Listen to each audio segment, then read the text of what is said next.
There is a place where fears and fantasies get weighed on substance alone. Legends and lures are examined in a fresh light. Conspiracy theory meets conspiracy fact. We've embraced the possibilities. Now beyond the threshold, you are in the new realm. Just out of nowhere, we've seen this huge white light coming in over the horizon. I started getting this demonic thoughts, strange object in the sky. And I tried to scream, I tried to wake up, and I couldn't. Cosmology, paranormal, and abduction. Like somebody was watching or some other things like demonic in nature. I want to know.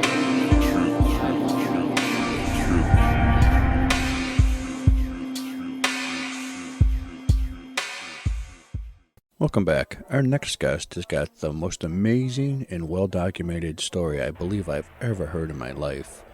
In 1982, Mellen Thomas Benedict died of terminal brain cancer, but yet he survived to tell about it. Mellen Thomas was dead for over an hour and a half, no signs of life, when he reappeared in his body. And if that isn't amazing enough, his terminal cancer was gone. Plus, the knowledge he learned from the other side is just truly astonishing. He's the most documented and studied near-deather in the world and has taken part in more think tanks than any other person. Since his near-death experience, Mellen has devoted himself to scientific research projects.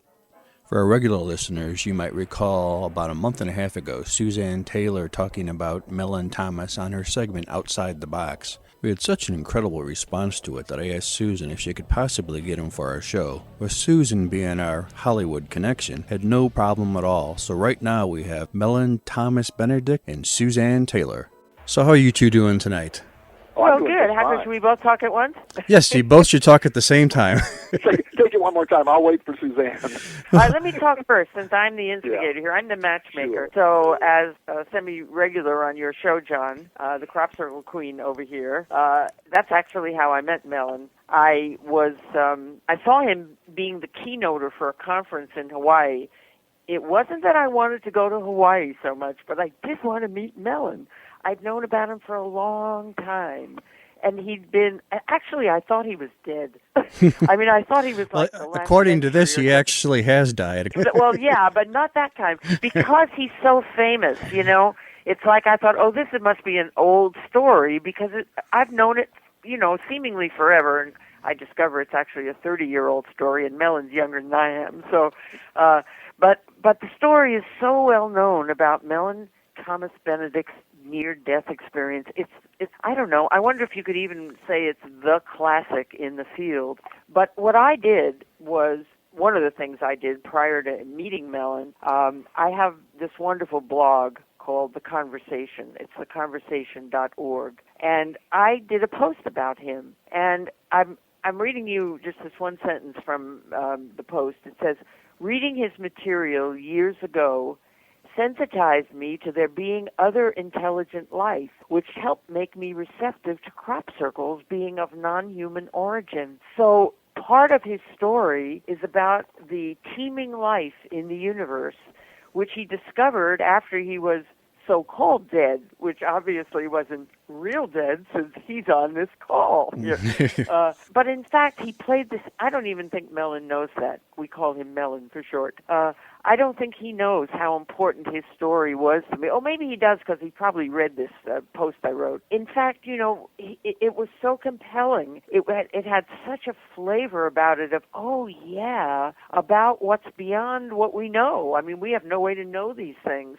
And please God, we don't get the opportunity the same way he did, because, you know, most of us don't come back. But, I mean, this, you'll see in his story, this is not your ordinary near-death experience where people are gone for 10 minutes or something. He'll tell you how long, but it was, I mean, he was gone. But he's for real. He's back. And that, you know, that's my little intro. So, Mellen, with great admiration and enthusiasm and excitement that you get to share yourself with some people who still still don't know this story, although many people do. So over to you for why you are on Paranormal Radio. Well, thank you, Suzanne. Really a great intro there. Yeah, it was excellent. Yeah. Well, where should I begin then? Actually, in the beginning, I'd say in 1982, apparently. Yeah.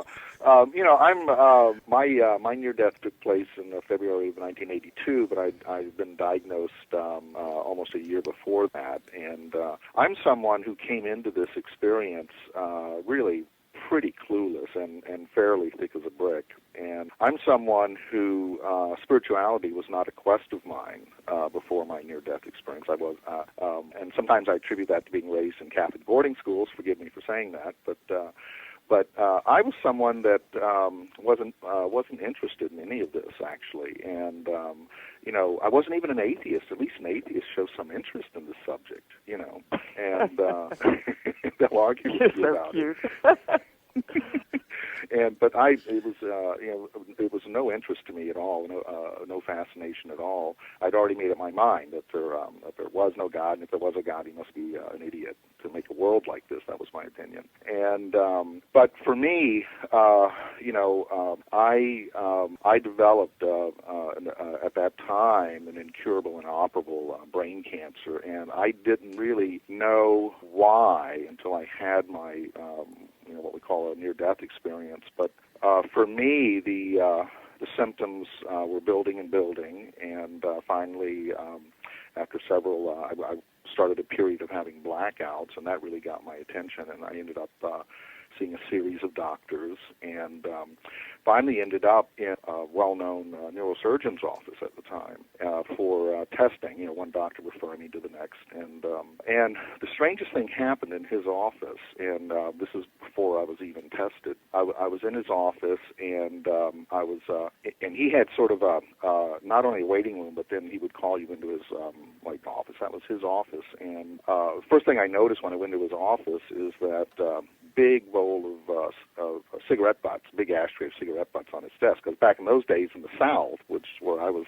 pretty much raised, everybody smoked, And I went, ooh.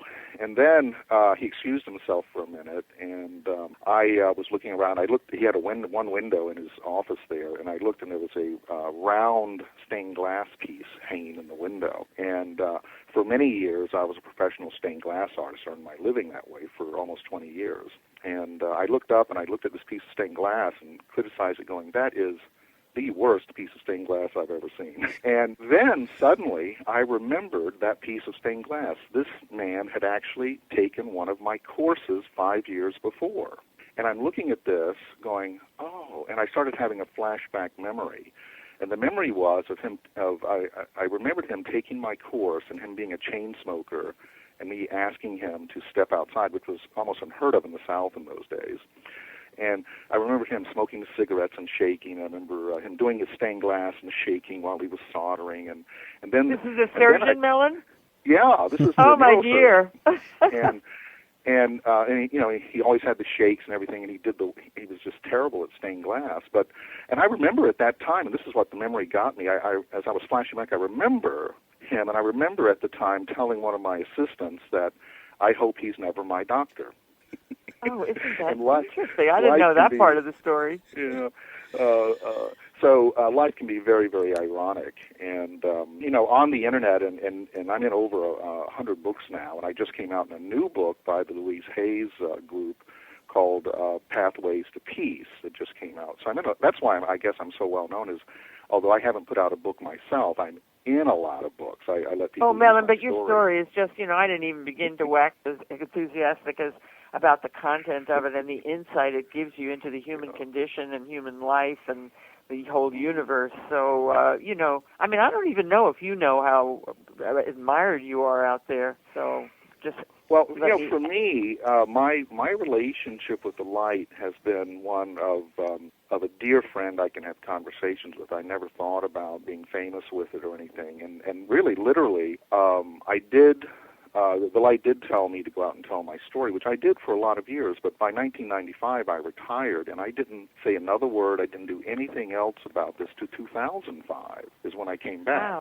Wow. And that's because the internet hit big in that time, and I was already in so many books, and all these authors put up their websites. I started being flooded with this new thing called emails. It's that snowball effect. Once it starts, it takes on a life of its own. Yeah, and what happened was, as quite often happens, as we know now on the internet, it was like my story was being passed around and cut and pasted, and some of these versions I didn't even realize who they were talking about. One of those things where you tell 10 people a story and it changes. Right. So in 2005, I decided to put up my first website called The Real Mellen at that time. It was just my story to keep it straight. That's the only interest I had. But since then, as Suzanne says, I really didn't realize that this story had such legs and such effect on people, because I had just not even bothered with it for about 10 years. Maybe that's why I thought you were no longer with us. I didn't feel your presence at all anywhere. I was very busy because in '95 I literally stopped doing the lectures and the tour things, and I had always, from the first year after my near-death experience, I have been a full-time inventor and researcher ever since then. That was the gift that light gave to me, which we can talk about later. But for me to be so I was tested, and I remember going back to the doctor for the results, and I remember him looking very serious, and he started talking to me, and he said words like terminal, and suddenly I couldn't understand what he was saying. It didn't register. Terminal? What does that mean? And because unless it happens to you, you just don't realize some of the doctors looking you in the face and saying you're terminal. And I almost couldn't understand what he was saying. And then he told me I probably at that time had 6 to 8 months to live. Wow. And but they were going to try to do surgery and aggressive chemo, and I'm just following doctor's orders. So I had to come back for an appointment with the oncologist, and you get everything booked in or whatever. And I remember being in the exam room alone with the oncologist, I think he was a man from India, and I was listening to him, and I said, and I was very hopeful, as everyone would be, that this was actually going to give me a lot more time. So I asked him. I said, "How much time is this going to add to my life?" And he looked at me very strangely, and he closed the door, and he said, "What they're recommending is so aggressive that by about the third round you'll be a vegetable." Oh my God. And I said, and that man is why I'm still here, basically, I believe. Thank God. Because I don't know. I don't know if this would have happened on an operating table or whatever. I don't know, but I do know that I looked at him and I said, "Well, why am I going to do this, and what can I do?" And he said, "Go home and make your peep." And that's what I did. I didn't get any treatments. I did no surgery, and I didn't go home either because I was someone that came from an average dysfunctional family and believed my family didn't love me, and was actually disowned by my family because I refused the draft for the Vietnam War, and I came from a military family. And I was disowned, by my mother, my brother, my father. And so I didn't speak to them for years. I didn't care. And so the idea of going home to die in their house was worse. That was looking at worse. It's because I was, messed up my head about my family. But so I didn't know what to do because I'm unprepared. I literally never heard the word hospice till I ended up in one.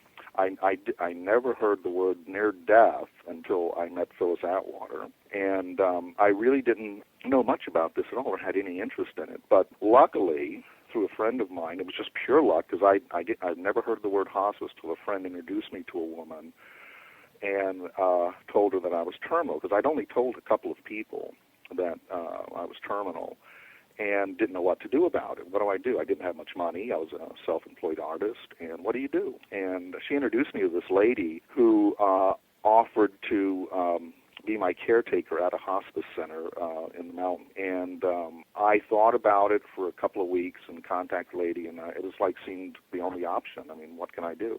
And so I ended up in a hospice care situation, a small place. In that period of my deterioration and my illness taking over my life completely, there was a small library in the book, very small library, little bookcase really, and it had a bunch of books, and it had several books on world religions, a couple of them really fat books. And I did flip through those, and I wanted to kind of, I thought, brush up.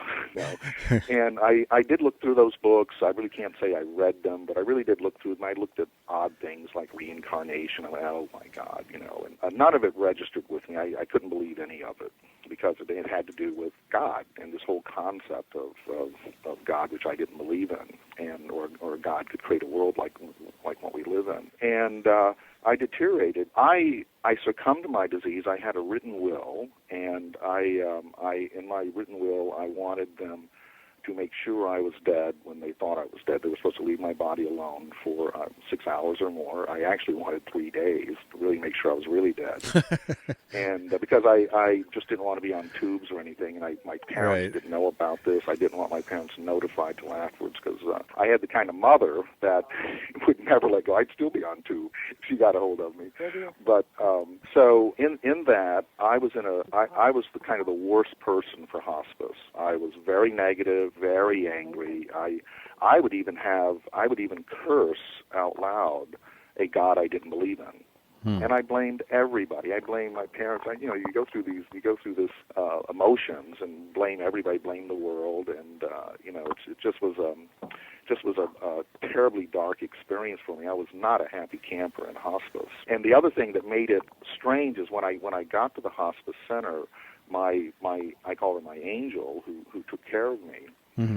Who got me up there, turned out to be a Christian, and that really kind of unnerved me. And she wasn't a preachy Christian, she wasn't a hypocritical one. She was I think a genuine person. And as things got progressed, she would occasionally ask me to pray, to learn how to pray, and that would just make me angry. And I'd get angry at her. So imagine that. She's trying to help me, and here I am. Well, you were mad at that whole situation. You were mad at God. Yeah. And I remember there was one time in which she believed things were getting very close, and I was very, very weak. And she literally begged me to pray for my soul. And I got so angry at her that I literally pulled whatever energy I had together, put on a little bit of clothes and a coat, and stormed out of the place. And it was kind of a slow storm. But I stormed out of the place in this great fit of anger, and I got to the end of the sidewalk, and I looked, and I stopped, and I said, "Where are you going? This is the end of the road. Where do you think you're going?" And to this day, turning around and walking back to that door is the longest walk I've ever taken. And when I got back to that door, I just touched it, and she was there, took me back in, and she never asked me to pray again, though. And you have a good audience here.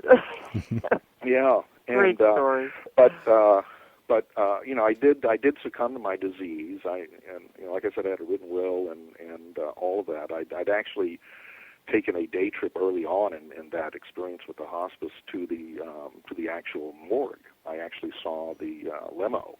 And I had a thought at that time. I said, I've never been in a limo. This is going to be my first and last limo ride. What a time to enjoy your ride, huh? You have thoughts like this. And I was someone who literally believed the world was going to end in our lifetime, not for religious reasons or anything like that. I had been an ecologist type person. And I was someone who got, remember what was it, Rachel Carson's book, Silent Spring? Sure. And at that time, ecology was becoming big, and at that time, all the experts were saying if humanity stopped what it was doing right then, it was still too late. We would still overpopulate, overgraze, and probably destroy the ecology of the world. And on top of that, this is I was raised in the peak of the Cold War, so I remember bomb shelters, and if you didn't have one, you felt really left out. So we could, and at that time, in the peak of the Cold War, and we only had the Russians to worry about then, the experts were saying that we could blow up the world 500 times.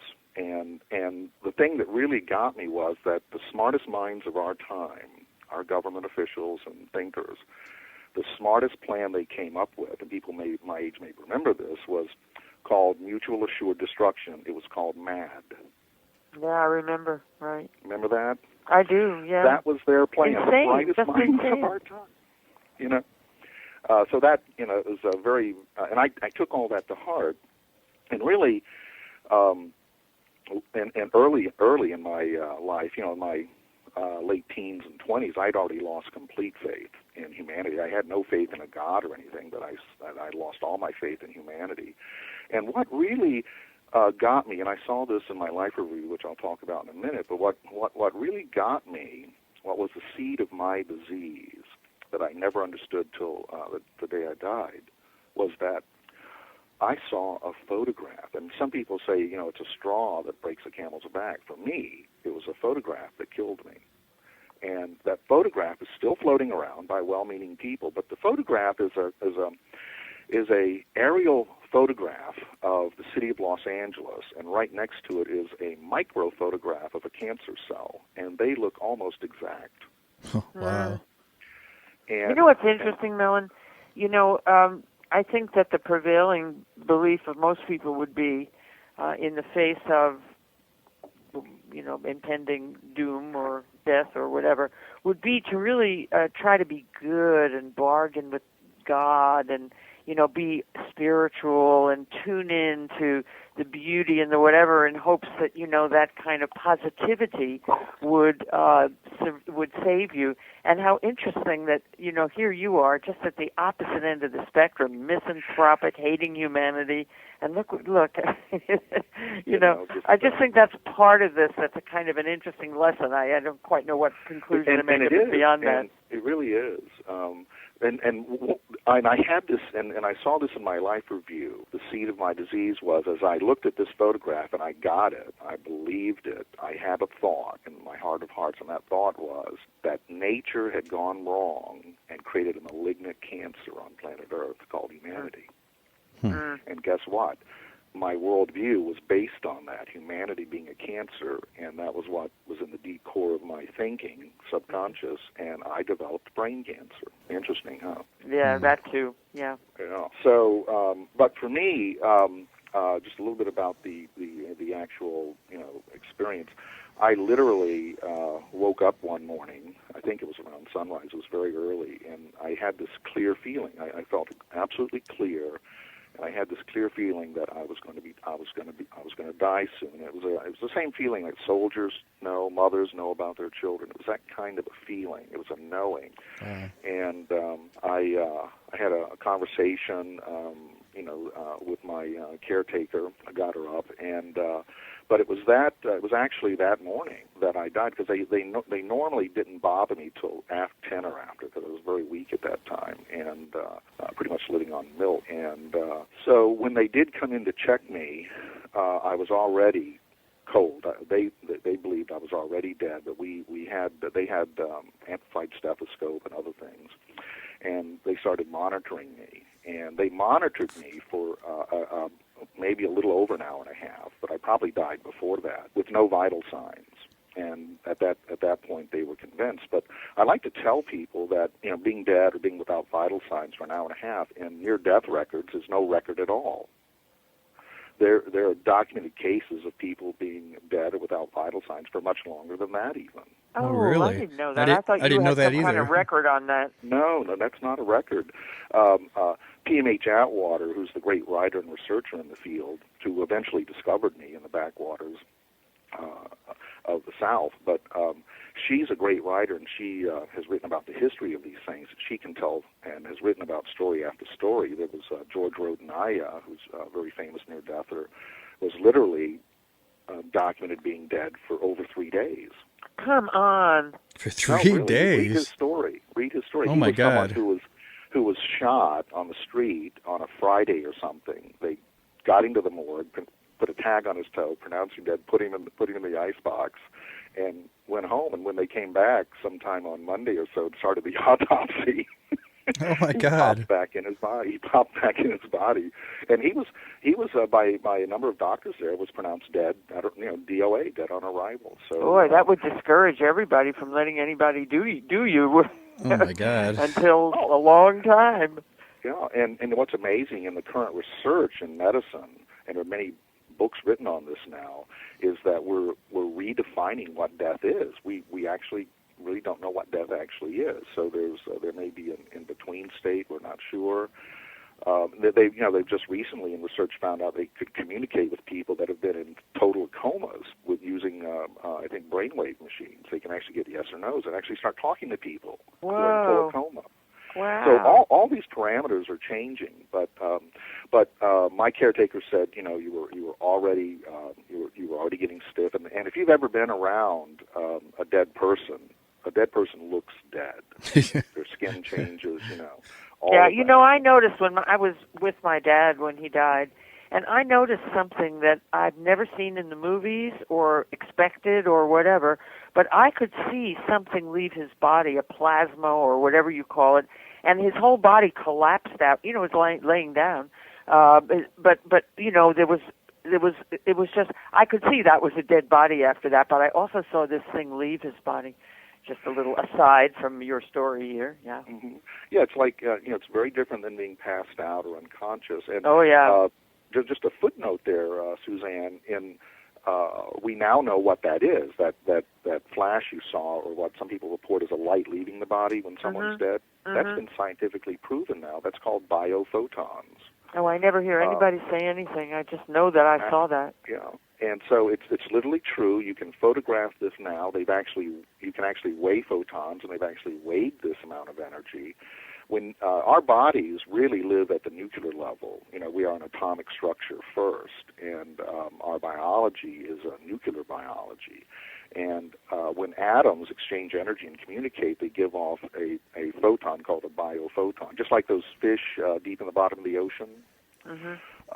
And it's just like when you look at humans at night with a night vision camera, they're glowing. We are literally glowing. We're a nuclear furnace that glows, and we release these waves of light. And they've discovered that when you die and the cells die, that your body releases the biophotons, release the energy, and that release can last up to about 3 days. And some people like yourself, Suzanne, can actually see this happen. Yeah. And then, as I say, also, it was so clear that was an empty bag lying on the table there. Not table, it was in the bed, but he was empty. It was different from the moment after that experience where that light left. And you never see that in the movies. All those bodies look like, they just close their eyes. Mm-hmm. Yeah, I don't know how you can do it in the movies since, it's quite a... Hey, Mellen, I got one little quick question. You were gone for an hour and a half. Did your body start to, were you turning gray and everything? Like a normal? Oh, yeah. Okay. Yeah, my caretaker and the other person that was there was saying, you were getting stiff.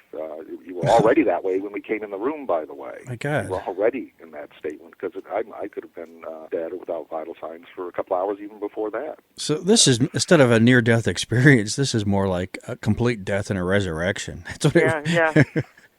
Well, oh, my gosh, I'm going to have to bow down to you. Uh-oh. and to my, the funny thing is that I died and lived to tell about it. Yeah, I know. I love that tagline, actually. It's a complete surprise to me, but the experience for me that I've often said now seems like it took 1 second, but it's taken me 30 years to tell the story. For me. My experience, and this is before I think near death was really big or popular as it is today.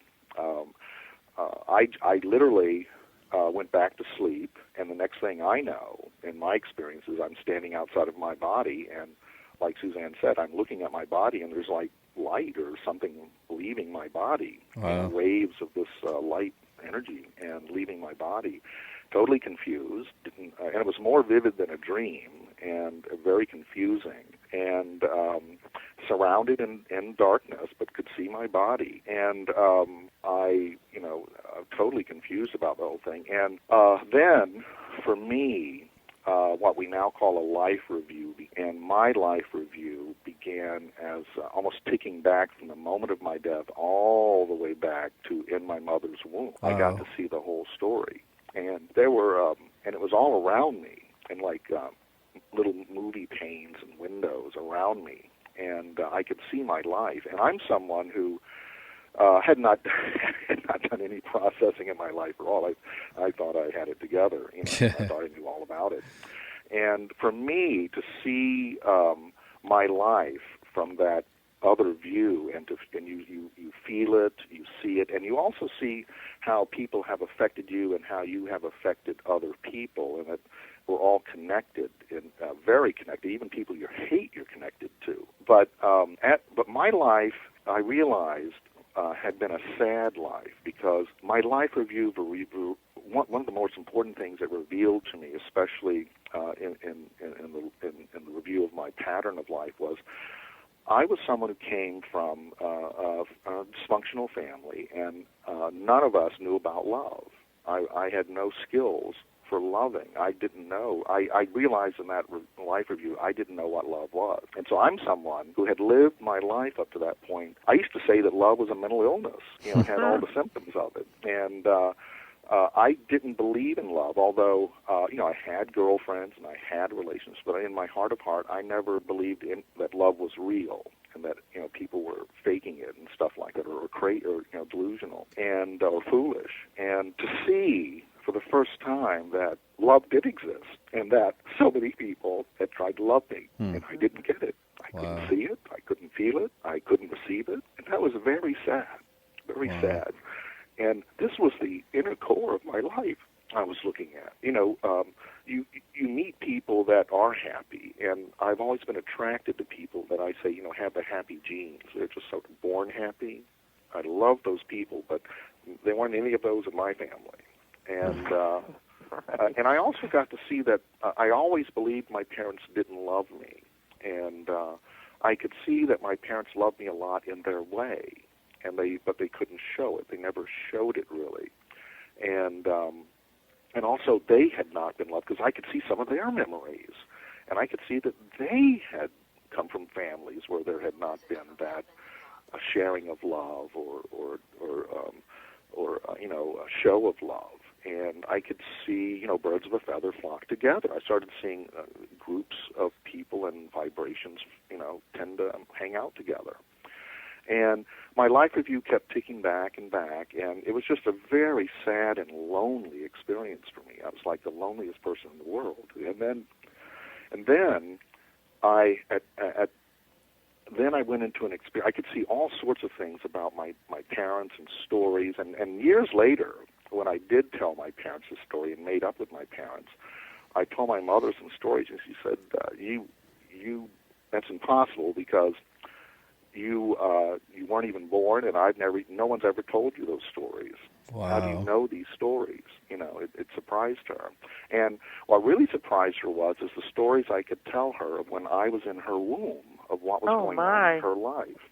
Because I can tell you now, from experiencing it in this review, that fetuses are completely conscious. Wow. And they're wired to the mother's nervous system, the mother's hormone system, and it is a powerful experience to be in your mother's womb. And that's why people should be so careful with that part of coming into the world, because for me, my parents argued all the time, and my father, my biological father, was a really mean drunk alcoholic. A very smart man, but when he drank, he got crazy. And when I was in my mother's womb, they would be having fights, and I'm the baby in the middle of it. And he would beat her, and whenever he beat her, I could feel my mother's fear. I learned the fear of death before I was ever born. Oh my God. Mellen, I want to ask you a question. Do you have any sense of when that consciousness, in terms of the arguments about abortion, of when the fetus becomes a conscious creature that you would really be harming by having an abortion? I don't think there is an exact moment. There's not an actual exact moment. There is consciousness even in a grain of sand, so there's got to be consciousness in a single-cell sperm and in the cells. But this accumulates and becomes a being, and that is formed by the environment you're in also. And we'll get into reincarnation later, because I learned a lot about that.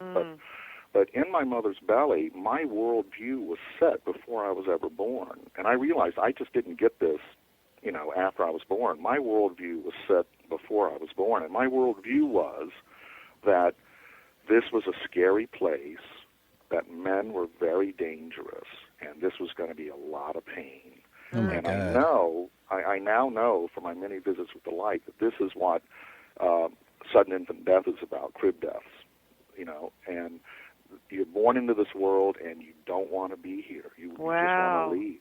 Oh my God! Wow. Have they done any now, studies about that, about sudden crib death and the nature of the families that the kids come from? I'm not sure, but I've talked about it for so many years now. I talk about it and try to get people to think about it. I've had many healthcare professionals, nurses, and caretakers come to me and tell me I was right. They knew this was right. I've had many people agree with me that they know this from their own experience. So and then suddenly, when all that ended, everything became super dark, and I was alone. And I had the thought that this is it. This is how it ends. You end in some you end in some blackness, and that was really fearful. This is it. This is what I thought, and a very scary, very lonely feeling. All my issues were super amplified at that time. Every issue I had, abandonment, betrayal, all that was amplified to be almost a terrible experience. And I didn't know what to do. I had no idea what to do. And I thought, this is it. And I did, I pondered, because in Catholic boarding school we were very often, almost every other day, told we were going to go to hell for eternity for anything from not polishing your shoes to bedwetting. I thought, is this eternity? Is this what they were talking about? Is this the experience you're having after your death experience or before you're speaking about? This is when my life review ended. Oh, you're on the other side now. You're dead. Yeah, and you're having, and it's dark and bleak. Okay. And also, I had no vision of, I didn't believe in heaven or hell. I didn't believe in any of that. No real interest in it. I didn't believe any of that. And so I was in this place that was a horrible, lonely place, stuck with me. Oh my God! All my issues. That had to be terrifying, actually. That'd be like being in a black closet. Just nothing. Yeah. And I later wrote about that, and I called that moment, because for me it felt like a black hole, and I've written about this, and I've called that moment the total gravitational collapse of a human soul. Wow. I collapsed into a black hole. That was endless. That was infinity to me. And I had no idea what to do. Every emotion was at its super amplified. And at some point, because it seemed I was there, it seemed to me like a long time, like it was never going to end. And at some point, to my amazement, a type of angel appeared to me. And I didn't believe in angels. I thought angels were figurines at best, that you see at Christmas and whatever with a candle in. And in fact, this version of an angel appeared to me as a golden figurine, because that's what I had in my head. That was my image. And I have to tell people that your experience when you cross over is going to be totally unique to you. Even if you're a diehard Christian or Muslim or anything, or whatever diehard you are, you will still have an individual experience that will reflect how you see the world in many ways. And so it was a golden angel, like a figurine, and I just the thought blurted out of me, "Are you the angel of death?" And at that moment, the angel said, I've been here with you from the beginning of time. And I can tell you now that represented, because I can tell you all the deeper things now. I've had so many visitations with the light over the years, that was actually my higher self. That was my higher self or super nature. Your super conscious. That's always with you. Always. Forever. Before time, in fact. And I begged this angel, how do I get out of here? What I do, I'll do anything. How do we end this? And the angel said to me, the only way is to love your life. And I went, are you crazy? Love my life? I couldn't even begin to understand what that meant. And then with that, there was like a lesson was going to begin, and that's when the angel kind of pointed to my heart, because you still have sort of a body. It's interesting. It's hard to explain, but pointed to where would be my heart, and there was a little light there that I never saw. And the angel said, that light leads to another light. Follow it. And I can tell you that that light that people talk about at the end of the tunnel begins in your heart. And you're always connected to it, and you can never be disconnected, no matter what you've done, no matter what happens to you, no matter what voodoo doctor does anything to you. You cannot be disconnected. You can forget it. You cannot be aware of it, but you can never be separated from the source of where everything comes from. And with that, the experience was one that many near-deathers reported. It wasn't quite like a tunnel. It was the light sort of streamed, and this light had a quality that I noticed because everything started moving, and the light had a quality of coming and going at the same time. And it was this very interesting physics that I understand now about light, but the light was coming and going at the same time. And I sort of noticed energy coming and going from it, and I had asked the angel, what is this? And the angel said, there are a lot of souls going to the light today, and there are a lot of souls coming from the light today. And I just happened to be in the group that was going, that was the exit group, and of people dying at that moment that day, or in that time span. And but when I did get to the light, what we call the light now, and we may have to have more talks about this, because now I know all the details, because I've had so many visitations with the light for clarification. I can explain the quantum physics of it, in fact. But when I got to that light, being really clueless, the first feeling I had was not one of euphoria, like some near-deathers talk, but it was one of just, I don't know, what is this? And I'm with this light, and the light isn't saying anything. And I said, I guess like any good atheist would, or somebody, the first thing I could think of was, are you God? And then my second thought was, if you are God, I'm in a lot of trouble. Been denying all those years. I'm going to be spanked.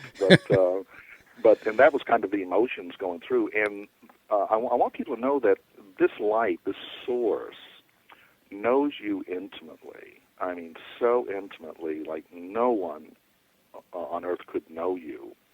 And it speaks to you no matter what level you're at, no matter what religion, no matter what dogma, no matter what level you're at. The light speaks to you like you've never heard before, and it speaks to you so you will understand. And that is unique, I believe, for everyone that has this experience. And so for me, when I asked the question, are you God? The light said to me, who and what is not God? And for me, that was the perfect answer, because for me, it meant that if I tried to tell you who and what God, what we call God, which is a very loose word, is, I would have to name every single thing in the entire universe, and that would take forever. So for me, the perfect answer was who and what is not God. Look at this differently. And it wasn't a religious thing at all. And so at that moment, with the light talking to me, I felt like I was with someone. And at that moment, I had the feeling, the intellectual feeling, that this is an interactive experience. This light is talking to me. It's not something I'm going to be hit with or whatever. This light is communicating. And so, nervously, I said, can we hold on here a minute? I didn't know what was next. Can we hold on a minute here? And the light pretty much gave me the feeling of yes. And wow. There's no rush. There's no rush at all. And then, I said, I have so many questions. And that began what is now known as my story of my near-death. All the questions, I had so many questions to ask the light. And the very first question, of course, was because I had died of brain cancer and thinking humanity was like the most god-awful thing ever that nature had ever created. My first question was, why mankind? Why this creation? Why bother with creating anything like this? Why is this pestilence in the universe? It's so dark and doomed and dangerous. And at that moment, the light turned into what we call now, what I now know is what they call a mandala, you know. And that, for people who don't know what a mandala is sort of Look at crop circles. You know what mandalas are. Yeah, and in some ways similar to one of those great cathedral round stained glass windows with all the panes in them. The light turned into this mandala, and it was almost like it breathed me into the center of this thing, which I call the mandala of human souls. That's what I call it.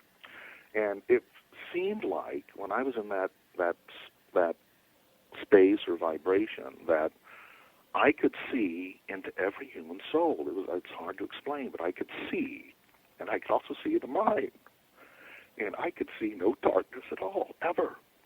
And this stunned me because I had a completely different opinion, but I could see into the core essence, and there was no darkness. There never has been, and there never will be in that essence, in our core source essence. And it is, by the way, the saving grace of everything, that core essence. And it's in. Yeah, what a relief, actually, to discover that. And when I was there, going, I can't. There's no darkness. You know, I was understanding it because you're in a position, in a vibration where it is being explained to you in a lot of nonverbal ways too. And then I heard the light or the voice of this mandala say to me, "Oh, beautiful human. Oh, beautiful human." And I was stunned that we are loved. That the entire universe, everything on Earth loves us. It really does. And so then I had a lot more questions, and I had so many questions on every level, and a very curious person, and a bit scientific. I've always liked science, so a lot of my questions were about science, and there was just no rush. It was like I was not going anywhere. I didn't think about going anywhere. Had no agenda. And the light and I were having this conversation about everything I could think of, and it was everything. And subject crossed my mind like, oh yeah, what is reincarnation? Was that really real? And this is probably another show, but I do a whole workshops on just that one. But the light explained to me that what we call reincarnation is more real than anyone on Earth even suspects it is. And it's much more, forgive me for saying this to some people out there, but it's much more real than the spiritual people even imagine. The spiritual explanations of reincarnation are rather flimsy. But if you add it all together, the quantum physics of it and all of it is more real. It's more real than you imagine.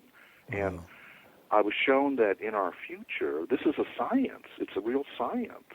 And there's so much you can do with this once you understand it, and that there are so many levels of reincarnation.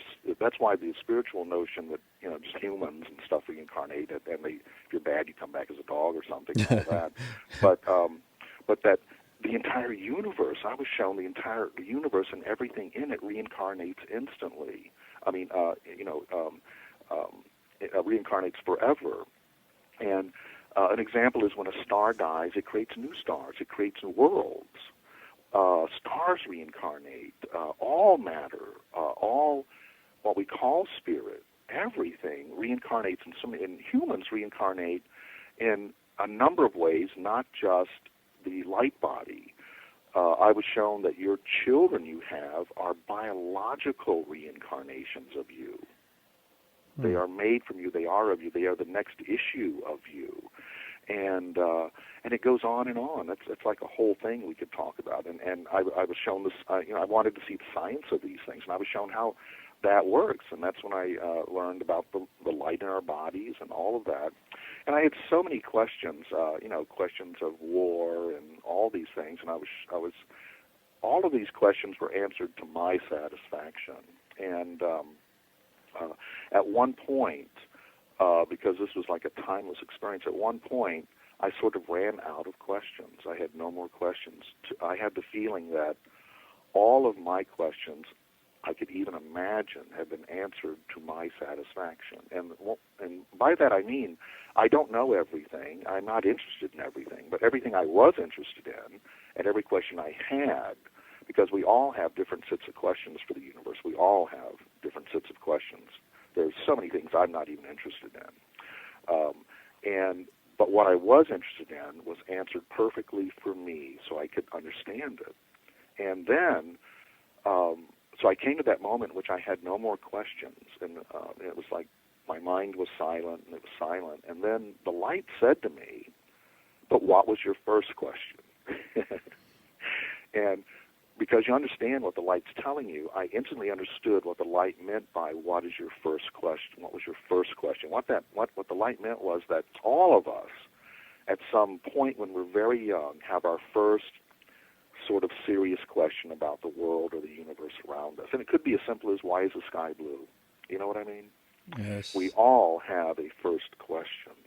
And the light reminded me that I had forgotten my first question. And for me, oddly enough, and I attribute this to being raised in Catholic boarding schools and thinking of eternity and all this stuff when I was young, because when I was that young, I mean, we're talking, certainly by the fourth grade, I was having these thoughts, not about God or anything, but and I guess it's because, we were always told we were going to die and all this stuff was going to happen to us. I used to think endlessly about, why do we grow old and die? And that was my first serious question. And I used to ask everybody that, the priests, the nuns, my dad, anybody that was a doctor. I asked that question until I got way into high school and at one point thought I was going to be a doctor to study all this. So when the light reminded me, what was your first question? I said, oh, yeah, why do we grow old and die? And at that moment, two columns of light came out of this light, one on my right, one on my left. And on the column of the right, a little man came out of it. What the image of a little man. He looked he looked short. He looked kind of Asian, and I later found out who that was. And I heard the word Dinshaw. And this man, this little man, who it turned out to be Ghirardelli Dinshaw, the great healer of light in the 20th century. He's actually a historical figure who made some of the greatest advances in healing with colors of light back in the 20s and stuff.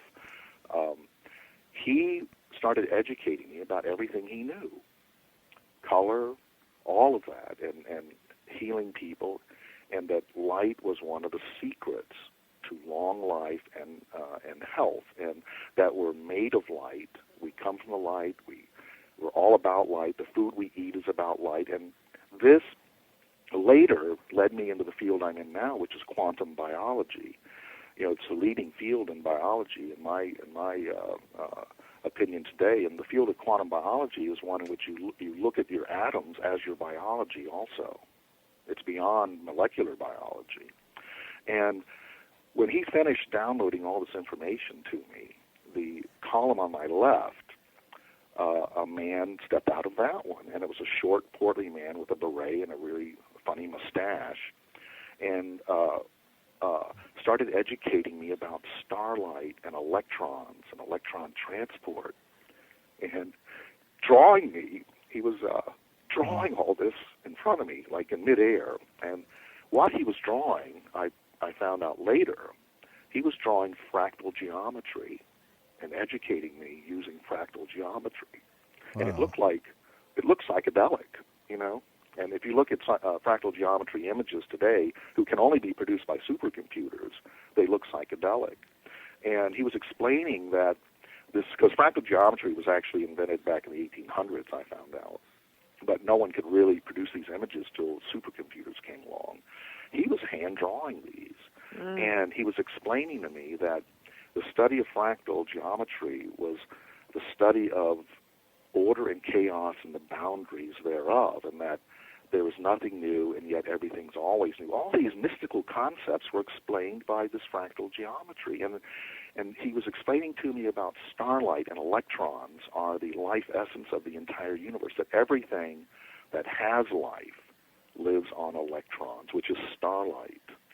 and giving me wavelengths and formulas, which were like, indelibly written in my mind, and downloading all this information because I'd asked that question. And when he was finished, I went into a different experience with the light, but it was later after I met PMH Atwater that I was telling her about this guy, and I described him. She says, I know who he is. That's Walter Russell of the University of Light. He was a real guy. And then I took a trip with her to to Charlottesville, West Virginia, where the University of Light is. This was a real guy, and it turns out he was trying to explain fractal geometry to people as an artist back before computers. I mean, this goes way back to like the 30s, and he was the first to really start drawing fractal images and paintings. And he also created the University of Light, and his whole thing was about starlight and the essence of life. It was amazing for me to take that trip with PMH Atwater, and so that was all downloaded, into me, and all my questions have been answered, and as you can read in my stories, if you want to read the kind of the more expanded versions on the websites or whatever, is that I did at one point when I was in my question and answer phase with the light, I did ask to see the rest of the universe, and man, that's why it's called Journey Through the Light and Back. I was popped beyond the light. My gosh. And really got to see anything I wanted to see. And, back then, I thought I was traveling somewhere, but I now know that it was my consciousness that was expanding. I didn't have to go anywhere. Just your consciousness has to expand. I wasn't actually physically going anywhere, but your consciousness can go anywhere in the universe. And so that's all. Some of the details, interesting things I saw then. Because when I came back from my near-death experience, I made in the 2 years after that, I made 8 cosmological, astronomical predictions that have all come true now, long before they were invented by even Stephen Hawking.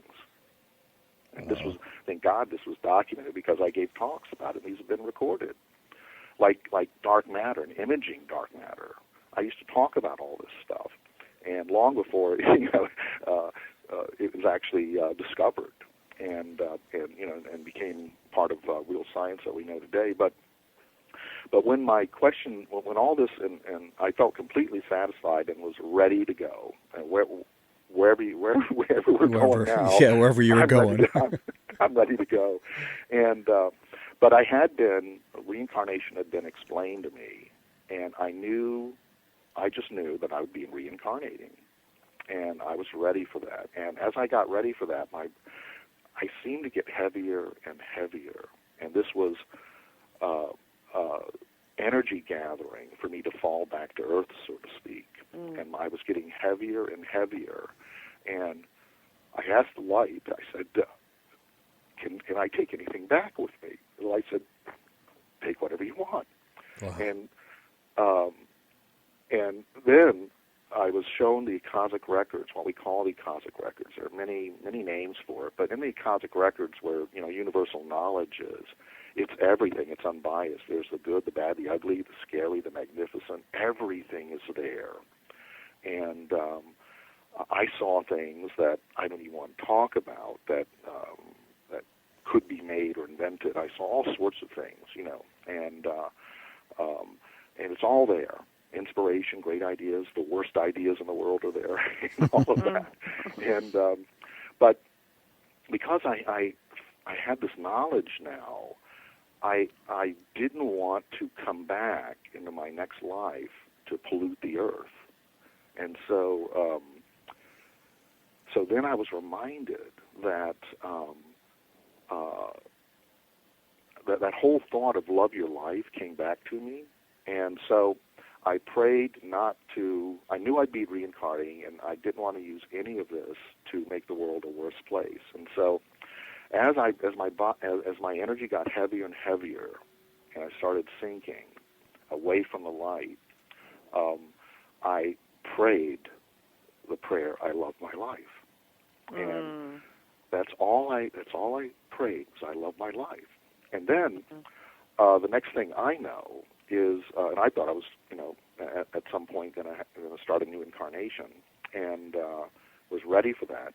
So at that, so the next thing I remember is I'm on the floor in my room in the same body, and I'm semi-conscious, and my caretaker's over me, just weeping.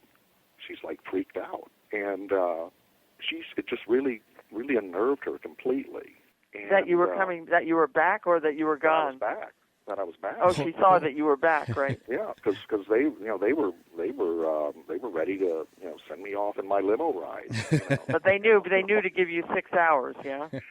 Well, I asked for that. I'd really asked for more, but they were in the other room. When she said later she said she'd heard a sound in the room and came in, and I was laying on the floor. And I believe that's when I kind of popped back in my body and maybe tried to get up and fell to the floor. And she said, I came in, and you're on the floor, and your lips are moving. She said, I put my ear to your lips, and you were saying, I love my life. Wow. So when she left you dead, and then how long was it before she heard the thud and came back? They estimate an hour and a half or so. Oh, that was the hour and a half, okay. Yeah. And they didn't know how long, when they found you dead, how long you'd been dead, right? Yeah. And you wonder why she was shocked when she heard you make a noise. Come on, think about it. And for me, the next several days, almost a week, was very bizarre because I was so super sensitive. I really didn't know if I was here or there. I couldn't tell the difference. And so we had this weird conversation where she would walk by me almost like a ghost, and I would say, am I alive? Am I alive? And she would say, you were dead, you were dead. I know you were dead. And that was kind of a strange conversation. But later on, I didn't know if I was well or not, but I did start recovering. And at some point, a doctor said, he's got to get checked out, and he shouldn't be in hospice anymore. But I had this feeling that some near-deathers get, that almost a depression. And for me, it was the thought that I had this experience, and I'd seen all these things, and the universe had put me right back in the same body the moment I left off. I thought I was going to get a whole fresh new start. I had the feeling like I'd just been burned. Okay. Well, you just died of terminal brain cancer too, right? Didn't you? Yeah, and I didn't know. I at that point didn't know if I was cured or not, and assumed that because I was put right in the body at right about the same moment that I left, pretty much, that I probably still had cancer too. That was my thought. Yeah, of course. And but I didn't want to be tested, and finally the doctor that would come to this hospice house said, listen, if you're not going to be tested, then you got to go home, and I advise you get tested when you go home. And so I did. I did one of the I think the bravest things I ever did was, because one of the things the light explained to me on the other side, that the greatest karma you're going to have is your family. That's the big K. And that you and that you don't have to reincarnate with them, but you've got to end the karma with them, and that's through forgiveness and literally to end karma is you must forgive and forget, and the forget part means that in many cases you can forgive. They may never forgive you or even understand what you're talking about, but you must forgive them, and that's how you let go. And then the follow-up to that is the forget means don't hang out with them anymore. Don't stay with them. Don't be there anymore. You don't have to be stuck with these people. You don't have to put up with this stuff. And that's what the end of karma is about, in my understanding. But it's so valuable, to hear these things for all of us, Yeah. Greater insight than we get in... Pardon me? Oh, I said I went to my hometown and moved into my parents' house, which was the next 2 or 3 years was very interesting. I'm sure. What was their feeling on this? Did they believe that this all had happened to you, or did they think you were just nuts? I didn't push it on them. What local people that knew me, the story was that I'd given them. There's only about 3 people that knew I was sick. Was that I was moving my stained glass studio to the mountains and leaving town. Because I literally, packed up my studio and put it in storage and all that, and it was there. But so it was only in that, I didn't tell my parents about it till well into the experience where I could begin talking to them. And that's a whole interesting story how that, but my parents they weren't that religious themselves at all, not churchgoers or anything, but when I did try to tell my father at one point, he said, "Are you a reborn Christian?" And I said, "No." Mm-hmm. And then I would tell my mother the stories and said, "That's impossible. You weren't even born, or you know that." And my mother was someone that when she did leave my father finally, when I was in about the 5th grade or so, when she did leave him, she was one of those mothers who never talked bad about him. So I never got stories I was telling her. She never told me these stories, things that happened that I could describe in detail to her. And that got her. But they both never believed. They always thought it was, you know, they didn't put me down, but they thought, oh, we don't know what's happened to him. You know, he was, you know, they never understood it really until the day my mother. Mellen, you said that you don't need to keep people in your life who are not okay, but what you squared it with your parents so that you were able to be with them? You know, what happened was, I'm so glad I did that, because it was if I was my old self, it would have been the most miserable experience, because they had never changed, only I had changed. Right. And parents can really get to you, you know. Yeah, really. And so by the end of this experience, I was at a place with them where we were healed, where, you know, I had all the talks with them that people wait to the grave to have. You know, they stand over their parents' grave to have these talks. I had those talks, and I was clear, and we were at the best relationship ever, and that we'd ever known. Not because they changed, because I changed. Well, do you know, kind of a question here, why did you get this chance, do you know, or were you told when you were there, you know, why did you come back, why did your brain cancer go away, or do you know? Well, you know, reincarnation's for real, so I was going to come back in some way, but the near-death experience itself, I was told, and this is visitations after. I learned all this after my near-death experience and my visitations with the light, because I didn't know until I met PMH Atwater, and she introduced me to Dr. Ken Ring of the University of Connecticut, the two great researchers in the near-death field, and they started studying me. I didn't know that there was no other near-deather that went back to the light at will every day, and I did. I go back to light whenever I want to, and I eventually developed a skill where I could do it in think tanks and do it for corporations and do it for projects, and my relationship with the light became one of I go to the light, we talk, I get information, and I bring back useful information. So I tell people that my relationship with the light developed into one of a practical application of higher consciousness, not a philosophical or religious relationship. And so ever since my near-death experience, I've been a full-time inventor. Wow, and, that's amazing. I invent things all the time. I've been very lucky and blessed to have been involved in projects along the way. I have patents, and I have patents in my name, and I've invented and patents for other companies and corporations, and I have been tested to be able to invent on cue. Give me a subject, I'll invent something for you. And I've been used in many medical experiments, but the one thing that has been the center of my life since then is that first question: why do we grow old and die? I've had the chance and will be working on that the rest of my life. I think it's the most interesting question I can think of, and to that, I was able, in about 5 years after my experience, I was able to have met the right people who could understand what I was talking about, because I was talking quantum biology, and believe me, nobody in my hometown knew anything about any of that. But when I met the right people, like Bruce Lipton's and Glenn Rhines and all of these kind of people, they knew what I was talking about, and that's when research began, in earnest. And I have developed many, many inventions now dealing with this electrons and lights to regenerate the human body. And I've developed equipment for a good number of corporations, and this equipment's being used around the world, including imaging technologies. But healing people with light is not a woo-woo thing. It's for real. And the field of phototherapy has since then, in the last 30 years, become a real thing. It's a real industry now. It's used everywhere. They have phototherapy in the space station to heal the astronauts because, you don't heal in zero gravity unless you get stimulated with this light. But I worked for corporations, and of course went through a lot of very interesting stories with corporations. I'm sure. Many think tanks. And, Do you think, Mellen, back to John's question of why did you get this reprieve? And do you think it's because you were able to come back and serve the light in this way because you do have these capacities to invent things?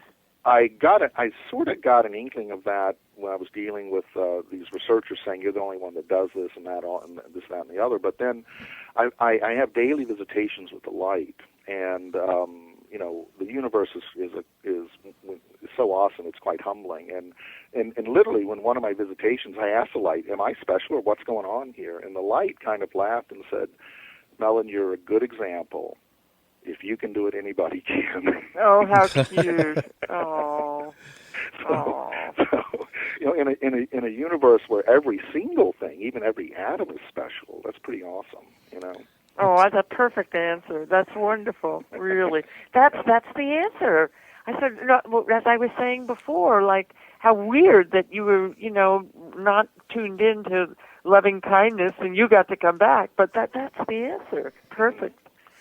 Yeah, and I don't have, like I said, I don't know everything, and I don't have every answer. I'm not interested in everything, and I do know that the day I died, there were many people dying, and probably much better people, much better qualified, and for whatever reason that's not for me to know, some people don't come back. They go on, maybe to their next incarnation. Would you get the internal questions, like, why are we here, where are we from, those kind of things? Did you? Oh yeah, especially when I started going out, because the light did encourage me at one point in one of my visitations after I met PMH Atwater. I did ask the light, should I do a book or whatever, and people want me to, and the light said, just go tell your story, and the light said at that point, don't sell your story. And what the light meant was, and I knew nothing about publishing, what the light meant was that publishers buy the intellectual property. They buy you don't own your story anymore. Oh.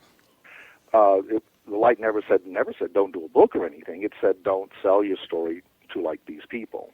And I all these years have been happy to give the basic story away to anybody that wanted to use it, any website, any book. And but I do have to tell you that at least 80% of my stories never been on the internet, and that's the book I do want to get out at some point in the near future. Oh, you haven't written that yet, because you've talked about that, Mellen. You're doing a book, so you're still working on it, huh? It's just, and you can self-publish now. So so the world had to, I guess, come to this point where I'm now ready, but I have talked about a lot of these things in my live talks and radio shows, but the whole story. And there were a lot of things in the early part of telling my story that I didn't want to talk about. They weren't very pleasant. It's things that I saw and things that happened. And I've matured with the experience. There were things I didn't want to say about my family and the whole story. There were many things that I just didn't feel I was capable of releasing to the public at that time. But the great gift for me was I tell people that having a near-death experience and going to the light is not the greatest thing that's ever going to happen to you. It's not. The other side is not what it's cracked up to be by all these philosophers. It's not all that. It isn't. There are so many things you cannot do in spirit, and there's so many things in a physical body that you can't do. But the light has shown me that the perfect matrix is spirit and body together. In spirit and body together, you're almost unlimited if you just know it. And so the whole universe wants to be right where you are right now. Just spirit alone is a wasteland, and just a body without a spirit is a wasteland. But the two together, is an incredible blessing once you get it. And so there's so many people that believe they just want to be spirit and all that. Well, that has some limitations. There are a whole lot of things you cannot experience, that you can't experience in body, and vice versa. And the two together, you can time travel, you can, astral project, and all that. By the way, I was not into metaphysics at all, but I can tell you that most of that stuff is more real than people imagine, too. Wow. Oh, great. It really is. It's because we're just beginning, because of taboos and religions and all that, even beginning to be able to talk about this stuff with each other and share our experiences in this modern time. Many people have a misconception that my near-death experience has made my life easier. I don't think any near-deather will say that if you talk to them. It isn't about that. My life has not been easier. My understanding and my comfort in my own self is where I want it to be. But having one of these experiences doesn't change the world around you. You know, people are still people, and things happen. And so I've had my struggles along with it. But it's not magic. And you'd be surprised how many emails I get on a regular basis of people asking me to get them the lottery number. And I can tell you, I've tried. Do you know the future of mankind by any? Have they told you things like that? I got a good projection, because just like with the lottery, the light or what we call loosely the other side is completely powerless. It's not about power, and it's not about anything like that. What we call God is completely powerless. It's completely neutral. And if I could get the winning lottery number, that means anybody else could. Right. And I see no example of psychics winning the lottery on a regular basis. I see no examples of that. And the same thing with the future. What I did learn, that reincarnation is so multi-level that we're experiencing, and we can become aware of it, and we're going to become more aware of it. We're experiencing all of our lives in the same moment. And it expands like this opening lotus.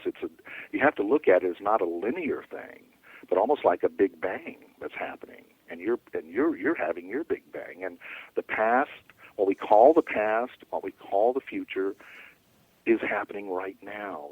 And our more recent teachers and yogis have said this whole thing about there is only the now, and that's you will only experience the now. You will have an inkling of past memory. You will have inklings of the future, which we are projecting and making happen. And it's all intertwined, happening at the same time. So if you want to look into the future, the light taught me, you have to look at the mass potential of everything that's going on, personally in your life or in the world. And the mass potential is a lot more accurate than trying to describe a certain event on a certain date. That's why all through history, prophets have been infinitely more wrong than they've ever been right. Yeah, I don't get those date projections. Yeah, and you can almost bet all your money that when a prophet gives this date of the end of the world, it's not going to happen on that day. Yeah, right. Exactly.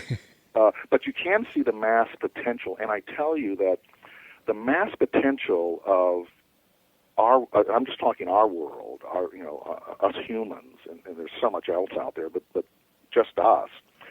The mass potential in our core essence is so good and so bright, it's stunning where we're going with all this. I have another question for you, Mellen. Since your experience is so much different than everyone else's, and you were told so much, did you experience other races or beings, or from other galaxies and that kind of thing? Was what you had, was it just human, or was there like all types of things there? Well, I did ask that question, and I've asked that question a number of times to where I'm satisfied with what I know about it. I don't know everything, and I'm not interested in everything, but I can tell you the greatest thing I ever learned from the light that I live today is called the Gaia perspective, looking at whole systems, looking at the whole Earth as one living being.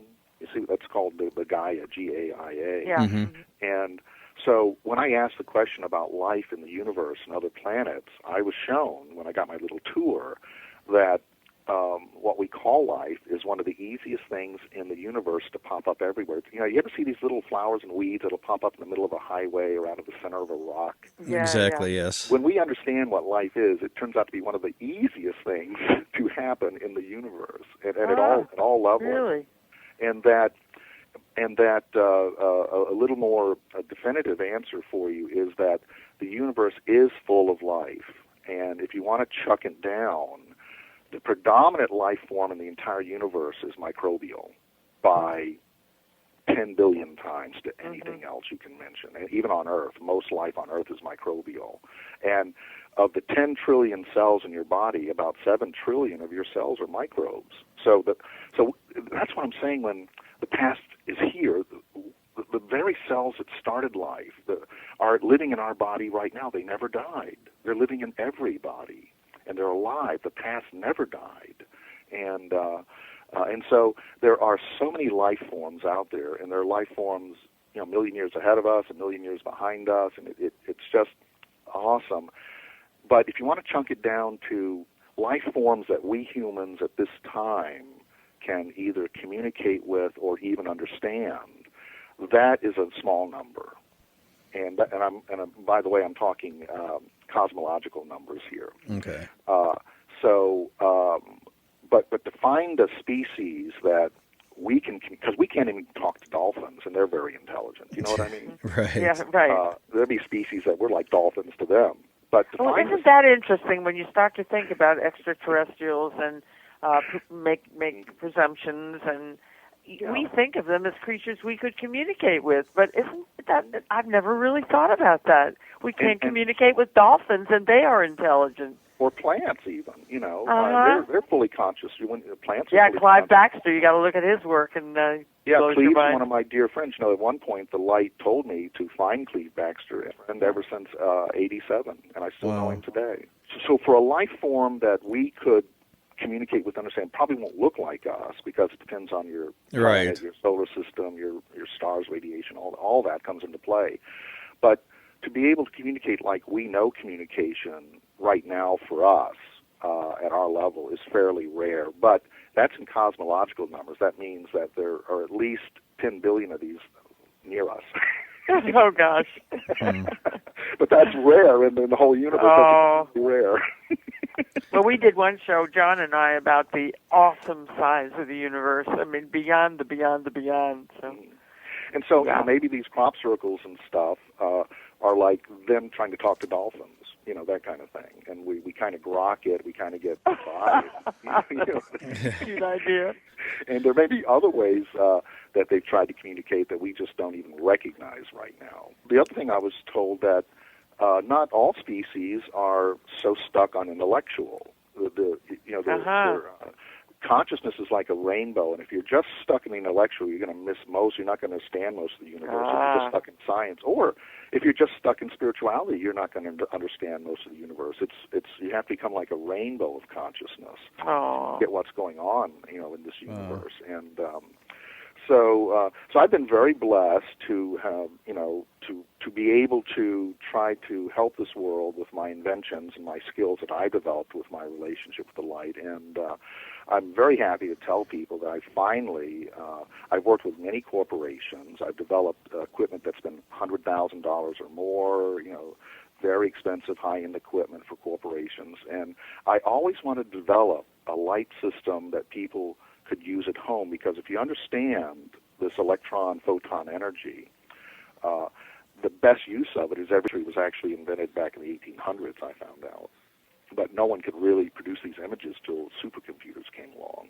He was hand-drawing these, and he was explaining to me that the study of fractal geometry was the study of order and chaos and the boundaries thereof, and that there is nothing new, and yet everything's always new. All these mystical concepts were explained by this fractal geometry. And he was explaining to me about starlight and electrons are the life essence of the entire universe, that everything that has life lives on electrons, which is starlight.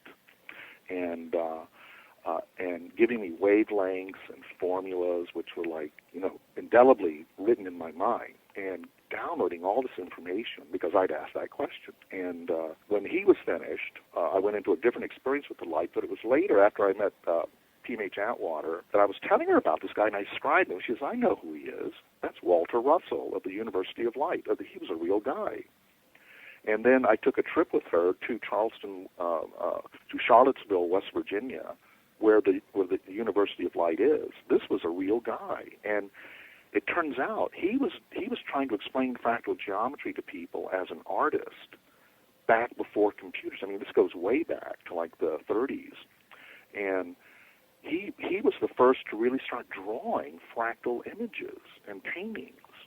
And he also created the University of Light, and his whole thing was about starlight and the essence of life.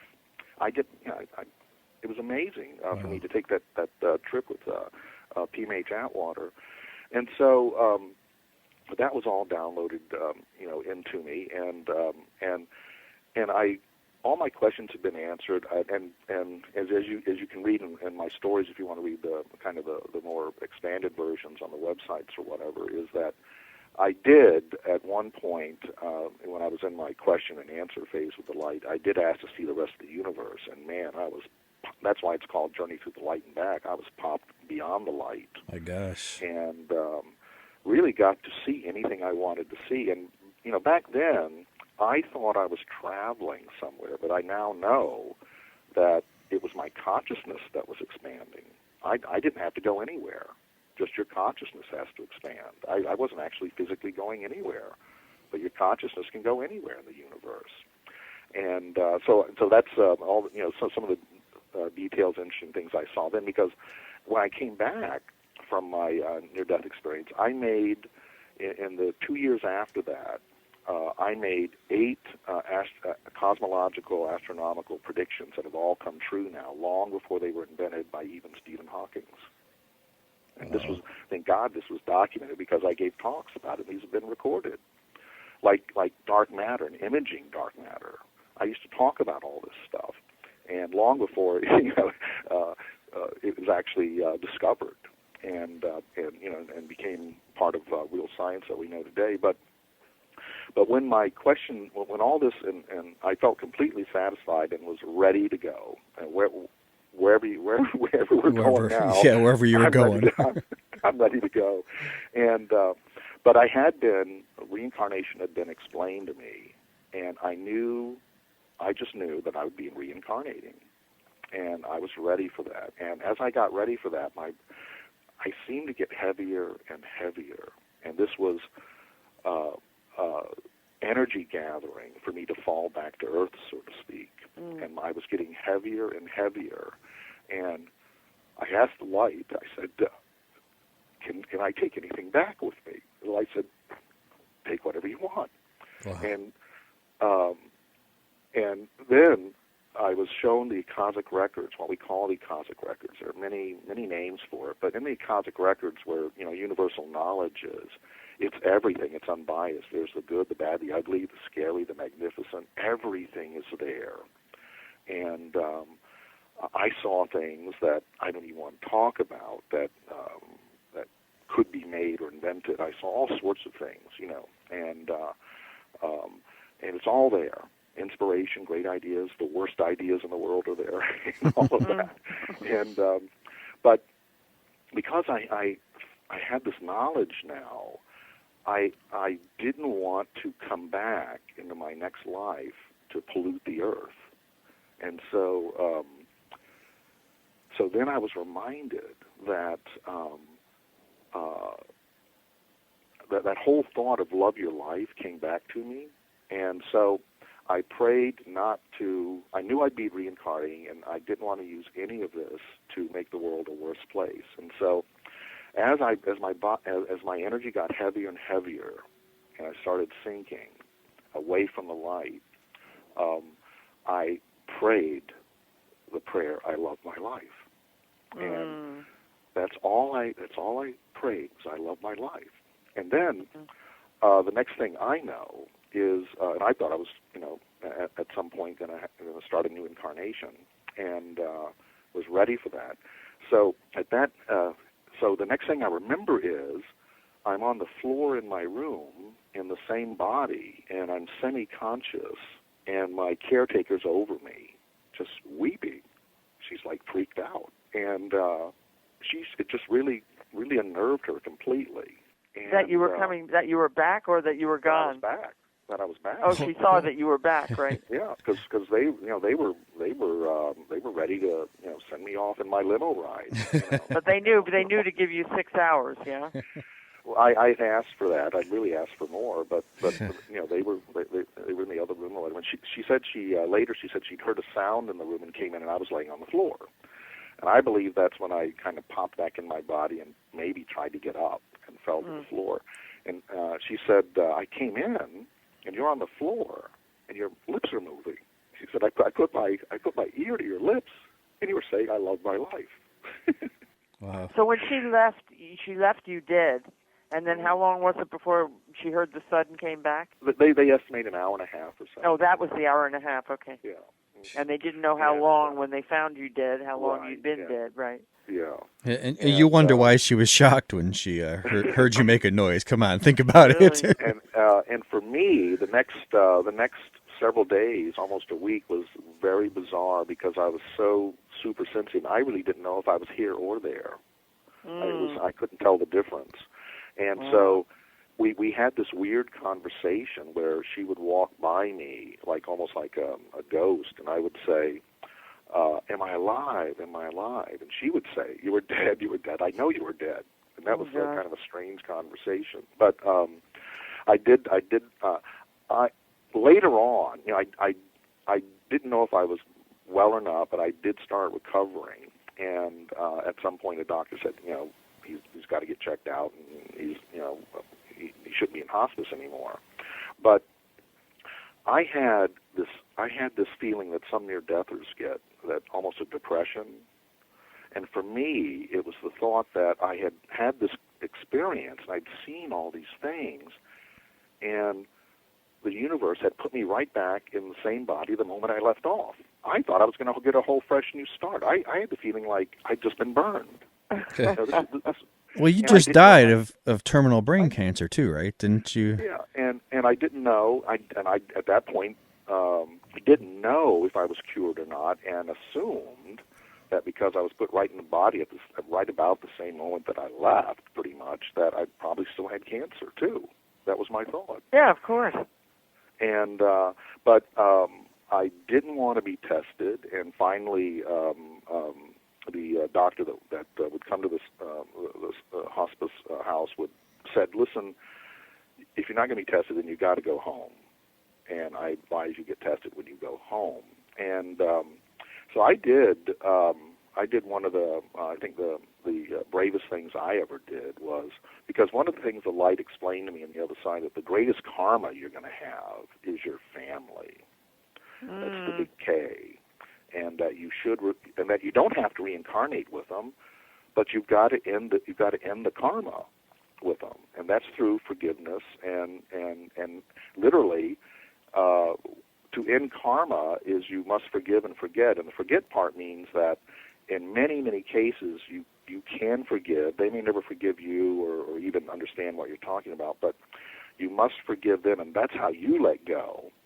And then the follow-up to that is the forget means don't hang out with them anymore. Don't stay with them. Don't be there anymore. You don't have to be stuck with these people. You don't have to put up with this stuff. And that's what the end of karma is about, in my understanding. But it's so valuable, to hear these things for all of us, Yeah. Greater insight than we get in... Pardon me? Oh, I said I went to my hometown and moved into my parents' house, which was the next 2 or 3 years was very interesting. Sure. What was their feeling on this? Did they believe that this all had happened to you, or did they think you were just nuts? I didn't push it on them. What local people that knew me, the story was that I'd given them. There's only about 3 people that knew I was sick. Was that I was moving my stained glass studio to the mountains and leaving town. Because I literally, packed up my studio and put it in storage and all that, and it was there. But it was only in that I didn't tell my parents about it till well into the experience, where I could begin talking to them. And that's a whole interesting story how that. My parents they weren't that religious themselves at all, not churchgoers or anything, but. When I did try to tell my father at one point, he said, "Are you a reborn Christian?" And I said, "No." And then I would tell my mother the stories, and said, "That's impossible. You weren't even born, or that." And my mother was someone that when she did leave my father finally, when I was in about the 5th grade or so, when she did leave him, she was one of those mothers who never talked bad about him. So I never got stories I was telling her. She never told me these stories, things that happened that I could describe in detail to her. And that got her. But they both never believed. They always thought it was, they didn't put me down, but they thought, oh, we don't know what's happened to him. They never understood it really until the day my mother. Mellen, you said that you don't need to keep people in your life who are not okay, but what you squared it with your parents so that you were able to be with them? What happened was, and I'm so glad I did that, because if I was my old self, it would have been the most miserable experience, because they had never changed. Only I had changed. Right. And parents can really get to you. You know. Yeah, really. And so by the end of this experience, I was at a place with them where we were healed, where I had all the talks with them that people wait to the grave to have. They stand over their parents' grave to have these talks. I had those talks, and I was clear, and we were at the best relationship ever and that we'd ever known. Not because they changed, because I changed. Well, do you know, kind of a question here, why did you get this chance, do you know, or were you told when you were there, why did you come back, why did your brain cancer go away, or do you know? Well, reincarnation's for real, so I was going to come back in some way, but the near-death experience itself, I was told, and this is visitations after. I learned all this after my near-death experience and my visitations with the light, because I didn't know until I met PMH Atwater, and she introduced me to Dr. Ken Ring of the University of Connecticut, the two great researchers in the near-death field, and they started studying me. I didn't know that there was no other near-deather that went back to the light at will every day, and I did. I go back to light whenever I want to, and I eventually developed a skill where I could do it in think tanks and do it for corporations and do it for projects, and my relationship with the light became one of I go to the light, we talk, I get information, and I bring back useful information. So I tell people that my relationship with the light developed into one of a practical application of higher consciousness, not a philosophical or religious relationship. And so ever since my near-death experience, I've been a full-time inventor. Wow, and, that's amazing. I invent things all the time.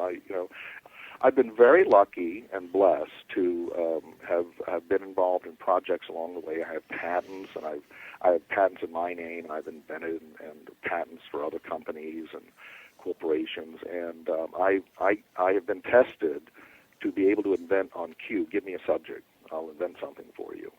And I've been used in many medical experiments, but the one thing that has been the center of my life since then is that first question: why do we grow old and die? I've had the chance and will be working on that the rest of my life. I think it's the most interesting question I can think of, and to that, I was able, in about 5 years after my experience, I was able to have met the right people who could understand what I was talking about, because I was talking quantum biology, and believe me, nobody in my hometown knew anything about any of that.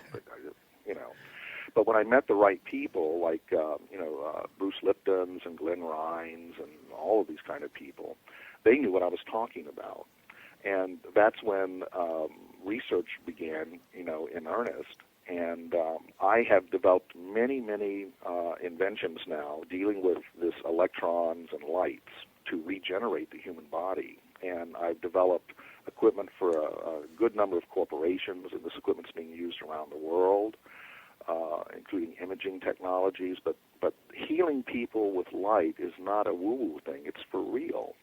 And the field of phototherapy has since then, in the last 30 years, become a real thing. It's a real industry now. It's used everywhere. They have phototherapy in the space station to heal the astronauts, because you don't heal in zero gravity unless you get stimulated with this light. But I worked for corporations, and of course went through a lot of very interesting stories with corporations. I'm sure. Many think tanks. And, do you think, Mellen, back to John's question of why did you get this reprieve? And do you think it's because you were able to come back and serve the light in this way, because you do have these capacities to invent things? I sort of got an inkling of that when I was dealing with these researchers saying you're the only one that does this and that, and this, that, and the other. But then I have daily visitations with the light, And the universe is so awesome. It's quite humbling. And literally, when one of my visitations, I asked the light, "Am I special, or what's going on here?" And the light kind of laughed and said, "Mellen, you're a good example. If you can do it, anybody can." Oh, how cute! Oh. So, in a universe where every single thing, even every atom, is special, that's pretty awesome. Oh, that's a perfect answer. That's wonderful. Really, that's the answer. I said, as I was saying before, like how weird that you were, not tuned in to loving kindness, and you got to come back. But that's the answer. Perfect. Yeah, and I don't have, like I said, I don't know everything, and I don't have every answer. I'm not interested in everything, and I do know that the day I died, there were many people dying, and probably much better people, much better qualified, and for whatever reason that's not for me to know, some people don't come back. They go on, maybe to their next incarnation. Would you get like the internal questions, like why are we here, where are we from, those kind of things? Did you? Oh yeah, especially when I started going out, because the light did encourage me at one point in one of my visitations after I met PMH Atwater. I did ask the light, should I do a book or whatever, and people want me to, and the light said, just go tell your story, and the light said at that point, don't sell your story. And what the light meant was, and I knew nothing about publishing, what the light meant was that publishers buy the intellectual property. They buy you don't own your story anymore. Oh. The light never said don't do a book or anything. It said don't sell your story to like these people. And I all these years have been happy to give the basic story away to anybody that wanted to use it, any website, any book. And but I do have to tell you that at least 80% of my stories never been on the internet, and that's the book I do want to get out at some point in the near future. Oh, you haven't written that yet, because you've talked about that, Mellen. You're doing a book, so you're still working on it, huh? It's just, and you can self-publish now, so so the world had to, I guess, come to this point where I'm now ready, but I have talked about a lot of these things in my live talks and radio shows, but the whole story. And there were a lot of things in the early part of telling my story that I didn't want to talk about. They weren't very pleasant. It's things that I saw and things that happened. And I've matured with the experience. There were things I didn't want to say about my family and the whole story. There were many things that I just didn't feel I was capable of releasing to the public at that time. But the great gift for me was I tell people that having a near-death experience and going to the light is not the greatest thing that's ever going to happen to you. It's not. The other side is not what it's cracked up to be by all these philosophers. It's not all that. It isn't. There are so many things you cannot do in spirit, and there's so many things in a physical body that you can't do. The light has shown me that the perfect matrix is spirit and body together. In spirit and body together, you're almost unlimited if you just know it. And so the whole universe wants to be right where you are right now. Just spirit alone is a wasteland, and just a body without a spirit is a wasteland. But the two together, is an incredible blessing once you get it. And so there's so many people that believe they just want to be spirit and all that. Well, that has some limitations. There are a whole lot of things you cannot experience, that you can't experience in body, and vice versa. And the two together, you can time travel, you can, astral project, and all that. By the way, I was not into metaphysics at all, but I can tell you that most of that stuff is more real than people imagine, too. Wow. Oh, great. It really is. It's because we're just beginning, because of taboos and religions and all that, even beginning to be able to talk about this stuff with each other and share our experiences in this modern time. Many people have a misconception that my near-death experience has made my life easier. I don't think any near-deather will say that if you talk to them. It isn't about that. My life has not been easier. My understanding and my comfort in my own self is where I want it to be. But having one of these experiences doesn't change the world around you. You know, people are still people, and things happen, and so I've had my struggles along with it. But if it's not magic, and you know, you'd be surprised how many emails I get on a regular basis of people asking me to get them the lottery number. And I can tell you, I've tried. Do you know the future of, you know, mankind by any? Have they told you things I like that? I got a good projection, because just like with the lottery, the light or what we call loosely the other side is completely powerless. It's not about power, and it's not about anything like that. What we call God is completely powerless. It's completely neutral. And if I could get the winning lottery number, that means anybody else could. Right. And I see no example of psychics winning the lottery on a regular basis. I see no examples of that. You know, and the same thing with the future. What I did learn, that reincarnation is so multi-level that we're experiencing, and we can become aware of it, and we're going to become more aware of it. We're experiencing all of our lives in the same moment, and it expands like this opening lotus. You have to look at it as not a linear thing, but almost like a big bang that's happening, and you're having your big bang. And the past, what we call the past, what we call the future, is happening right now. And our more recent teachers and yogis have said this whole thing about, you know, there is only the now, and that's you will only experience the now.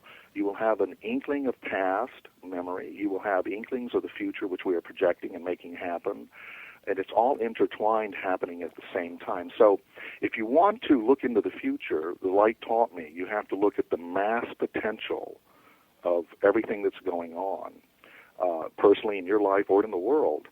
And the mass potential is a lot more accurate than trying to describe a certain event on a certain date. That's why all through history, prophets have been infinitely more wrong than they've ever been right. Yeah, I don't get those date projections. Yeah. And you can almost bet all your money that when a prophet gives this date of the end of the world, it's not going to happen on that day. Yeah, right. Exactly. But you can see the mass potential, and I tell you that the mass potential of I'm just talking our world, us humans, and there's so much else out there, but just us. The mass potential in our core essence is so good and so bright, it's stunning where we're going with all this. I have another question for you, Mellen. Since your experience is so much different than everyone else's, and you were told so much, did you experience other races or beings, or from other galaxies and that kind of thing? Was what you had, was it just human, or was there like all types of things there? Well, I did ask that question, and I've asked that question. I've asked that question a number of times to where I'm satisfied with what I know about it. I don't know everything, and I'm not interested in everything. But I can tell you, the greatest thing I ever learned from the light that I live today is called the Gaia perspective, looking at whole systems, looking at the whole Earth as one living being. You see, that's called the Gaia, G-A-I-A. Yeah. Mm-hmm. And so when I asked the question about life in the universe and other planets, I was shown, when I got my little tour, that what we call life is one of the easiest things in the universe to pop up everywhere. You ever see these little flowers and weeds that'll pop up in the middle of a highway or out of the center of a rock? Yeah, exactly, yeah. Yes. When we understand what life is, it turns out to be one of the easiest things to happen in the universe, and at all levels. Really? And that a little more definitive answer for you is that the universe is full of life, and if you want to chuck it down, the predominant life form in the entire universe is microbial by 10 billion times to anything else you can mention. And even on Earth, most life on Earth is microbial. And of the 10 trillion cells in your body, about 7 trillion of your cells are microbes. So that's what I'm saying when the past is here. The very cells that started life are living in our body right now. They never died. They're living in every body, and they're alive. The past never died. And so there are so many life forms out there, and there are life forms, a million years ahead of us, a million years behind us, and it's just awesome. But if you want to chunk it down to life forms that we humans at this time can either communicate with or even understand, that is a small number. And by the way, I'm talking cosmological numbers here. Okay. But to find a species that we can, because we can't even talk to dolphins, and they're very intelligent. You know what I mean? Right. Yeah, right. There'll be species that we're like dolphins to them. But to Well, find isn't that interesting when you start to think about extraterrestrials and make presumptions, and we think of them as creatures we could communicate with, but isn't that, I've never really thought about that. We can't communicate with dolphins, and they are intelligent. Or plants, even, they're fully conscious. Plants are fully Clive conscious. Baxter, you got to look at his work, and Cleve's one of my dear friends. At one point, the light told me to find Cleve Baxter, and ever since '87, and I still know him today. So for a life form that we could communicate with, understand, probably won't look like us, because it depends on your planet, your solar system, your star's radiation, all that comes into play. But to be able to communicate like we know communication right now for us at our level is fairly rare, but that's in cosmological numbers. That means that there are at least 10 billion of these near us. Oh, gosh. But that's rare in the whole universe. That's rare. Well, we did one show, John and I, about the awesome size of the universe. I mean, beyond the beyond the beyond. So. And so maybe these crop circles and stuff are like them trying to talk to dolphins, that kind of thing. And we kind of grok it, we kind of get by. Cute idea. And there may be other ways that they've tried to communicate that we just don't even recognize right now. The other thing I was told that not all species are so stuck on intellectual. Consciousness is like a rainbow, and if you're just stuck in the intellectual, you're going to miss most. You're not going to understand most of the universe. If you're just stuck in science, or if you're just stuck in spirituality, you're not going to understand most of the universe. It's you have to become like a rainbow of consciousness to get what's going on, in this universe. And so I've been very blessed to have, to be able to try to help this world with my inventions and my skills that I developed with my relationship with the light. And I'm very happy to tell people that I've worked with many corporations. I've developed equipment that's been $100,000 or more, very expensive high-end equipment for corporations. And I always wanted to develop a light system that people could use at home, because if you understand this electron photon energy, the best use of it is every day at your home, because we are at the atomic level an energy system that needs to be recharged, and most of the food and water and stuff that we take into our body is thrown out. Over 80% of it is unused, and that's if you're eliminating. If you're not eliminating, it just builds up. But so I've always wanted to come up with a system, but corporations weren't interested in affordable systems and all that. But I'm working with a company today and for the last several years where we've been able to develop, I think, one of the greatest phototherapy systems that's ever been, with all my understanding and all the science work and all the research I've done for 30 years now.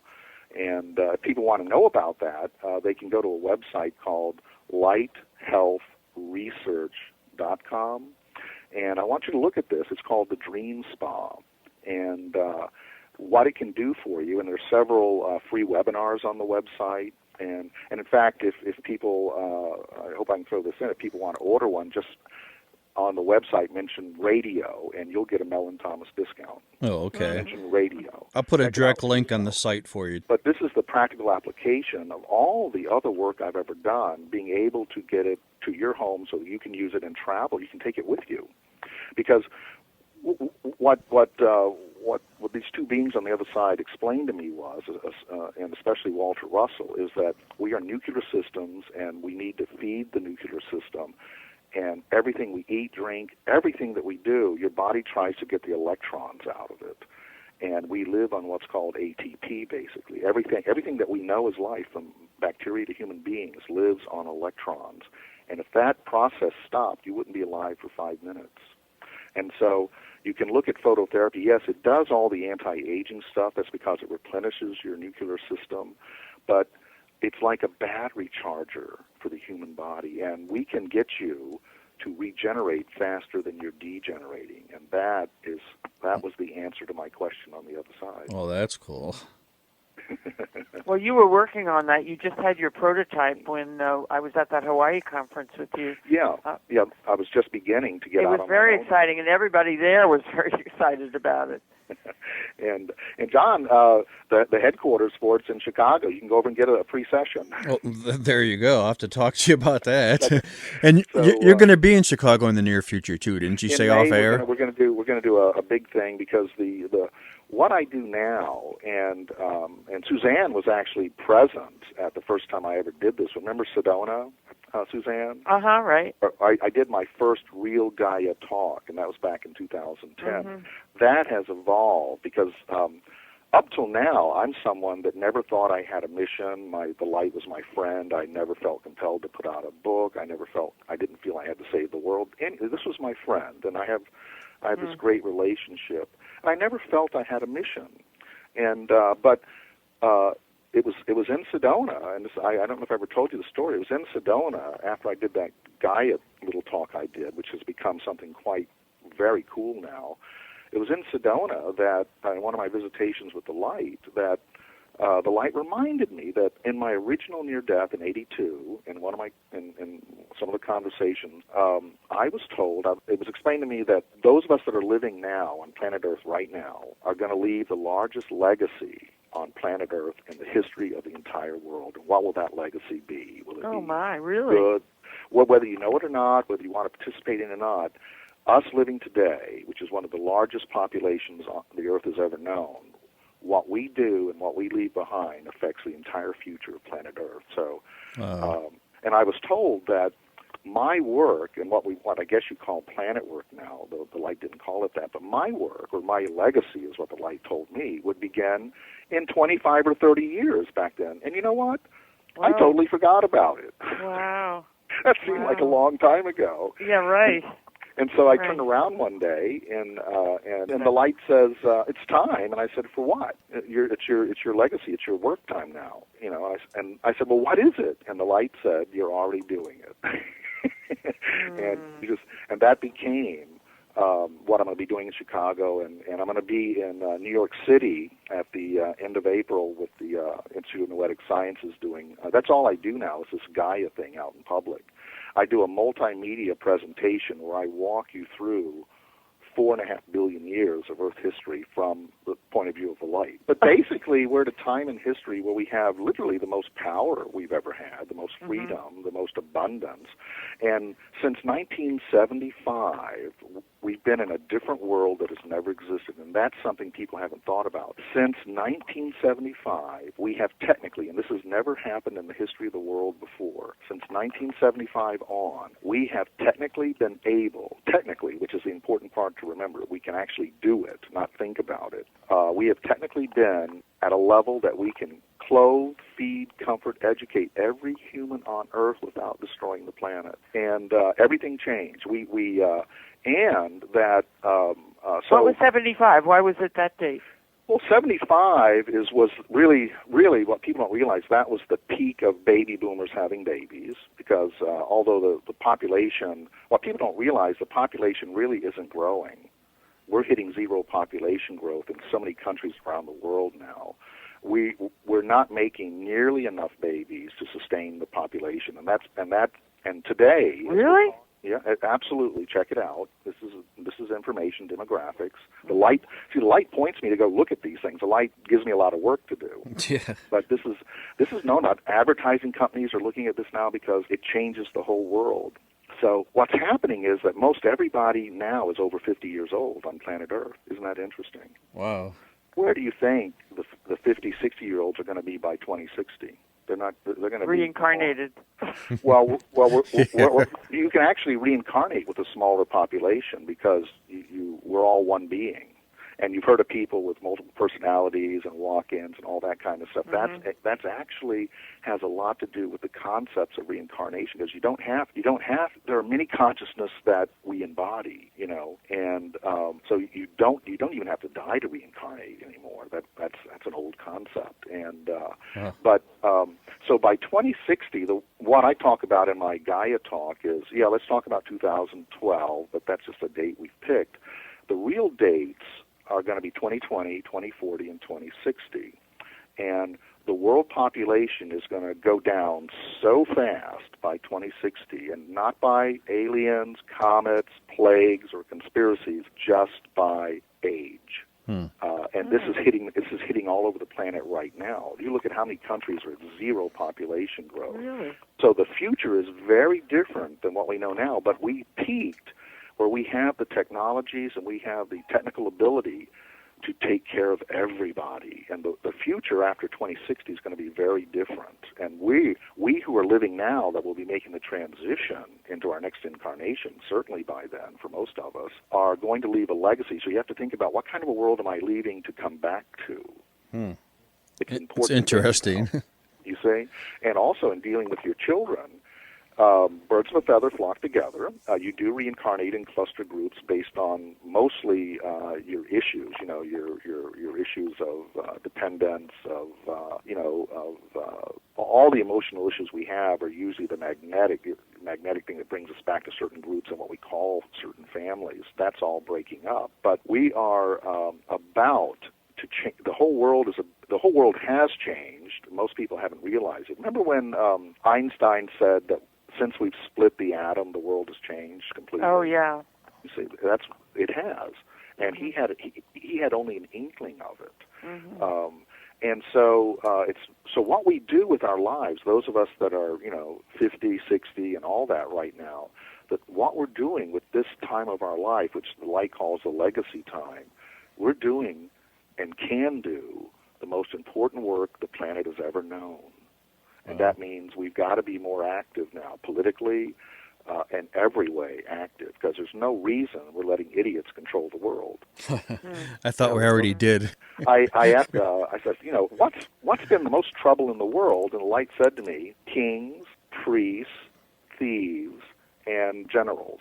These are the people that have caused the most trouble in the whole world. Why do we even listen to them anymore? See what I mean? Yeah. But we have the most freedom ever, and I went down and visited and hung out with a lot of the 99% people, in the Occupy. Oh, you did? Yeah, we have a lot of that. Oh, I'm so in love with that movement. And I went down and hung out with them, and they're saying, oh, we're the 99% and all the 1%, or it's really, the reality shows it's the 0.5% own everything. And they were moaning and, activated, and I kept telling them, but listen, we have 99% of the vote. That's right. They are a fish in a sea of us. And so we are the most powerful we've ever been. We've got to transcend beyond the point of having kings and these high priests and all of these people getting us into wars, because you look at who's causing all the wars, really. It's not the average people like you and me. Yeah, well, definitely. And why don't we hold all of our leaders accountable now? We just let them slide. We can't let them slide anymore. And, I try to activate people, and people say, what should I believe in, Mel? And I said, I can't possibly tell you what to believe in, but I do tell you this. Whatever it is you believe in, now's the time to activate it, and it will all work out. Yeah, you bring such a wonderfully reassuring message, or yeah, you do. Not that everything's peaches and cream, but just of the empowerment of us human beings, and such a really good energy that you tune us into. Really, definitely. I got to say, by far, Mellen, you've actually probably been my best guest I've ever had. Just absolutely amazing, my friend. Well, I had a long way to come, and I had a lot of lessons, and I still have a lot of lessons to learn since my experience. But I was given sort of the Rosetta Stone to understand. That was the gift. I call it the Gaia perspective. I was given the Rosetta Stone to see how the whole thing fits, because as I show in my Gaia multimedia presentation, that most of us, because of our belief systems, our life events, and our dogmas, it's like we're all looking through a tube at a painting. So we're only seeing the great masterpiece 1 inch at a time. And if you look at the world that way, certain parts of it look like hell. Certain parts of that same painting look like heaven, and other parts we don't even understand what it looks like. And I do this whole multimedia thing where I actually make this a visual experience for you. But when you look at it from the Gaia perspective and you see the whole painting, you go, oh, I get it. I get how all those parts work. It's a lot to think about, actually. There's no other way to put it. I mean, my mind is just reeling right now from all this. And now I'm hearing we're going to wait for the book, too, because there's 80% more that's not in the account, but the account is really so wonderful. I was going to say, Mellen, give us any website information you want again. Give it to me right now again. Thank you. My personal website is Mellen-Thomas. That's Mellen, Mellen -Thomas.com, and that's my personal near-death website.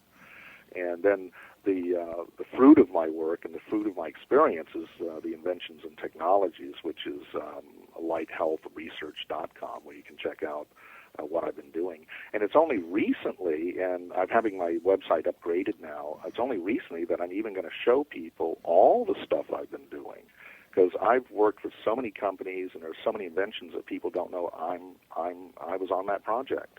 And I'll be showing pictures. You know, every story I tell, I have photographs, video, and recordings. Everything is, ever since my near-death experience, I have been highly documented. Yeah, it's an amazing thing. And I tell you what I'm going to do for you too, Mellen. Guarantee, when you come to Chicago, you know that limousine ride you got screwed out of when you came back to life? I will get you a limousine. I guarantee it. A good friend of mine owns a limousine company out here. Oh, perfect. And I'll give Shamrock Limousine, I'll give him a plug. And I guarantee, Mellen, when you get in town, you let me know when, I will get you your limo. Thank you, finally. And you don't even have to die for it. Oh, that's even better. You know, thanks. I'll definitely look forward to visiting you in Chicago. Okay, well, we're actually running a little low on time here. I know our friend Suzanne has to get out of here really soon here, so I can hear her starting to tap on the floor. Let's do it again sometime. There's plenty more things we can all Well, talk you have to about. come down here and talk in my TED thing, Mellen. Oh, I have to create a date for you, and maybe we'll create a whole day after that for anybody listening from Los Angeles, where you can do your longer presentation also. I'm excited about that. Well, definitely. I mean, we went an hour and 45 minutes so far, and I got a hunch we haven't even touched a tenth of what you know. Oh, my God, I do have to get out. I didn't even look I know. at the time. Okay, I'm well, gonna be late for my date. well, that'll be all Okay. for now. But it was great talking with you, Mellen and Suzanne. We'll talk to you guys later. Off and running. Thanks so much. Bless you. All right, that was Suzanne Taylor and Mellen Thomas Benedict. We'll be right back. Welcome back. With us now is Russell Targ. Russell is a physicist and an author who is a pioneer in the development of the laser and laser applications. Also was co-founder of a previously secret Stanford Research Institute's investigation into psychic abilities. Russell has co-authored 9 books. His latest book is The Reality of ESP. Russell, how are you doing today? And welcome to the show. Well, I'm doing very well. I'm celebrating my 78th birthday and the publication of my new book, The Reality of ESP, subtitled The Physicist's Proof of Psychic Abilities. So I've spent the last 40 years doing ESP research for the government, and we're always writing books called Looking for ESP, Investigating ESP. So at this point, we're willing to say that we've proven ESP beyond any reasonable doubt. And I even have an endorsement from Brian Josephson saying that that's the truth. Josephson is a Nobel laureate in physics, so of course I'm very happy to have a good review from him.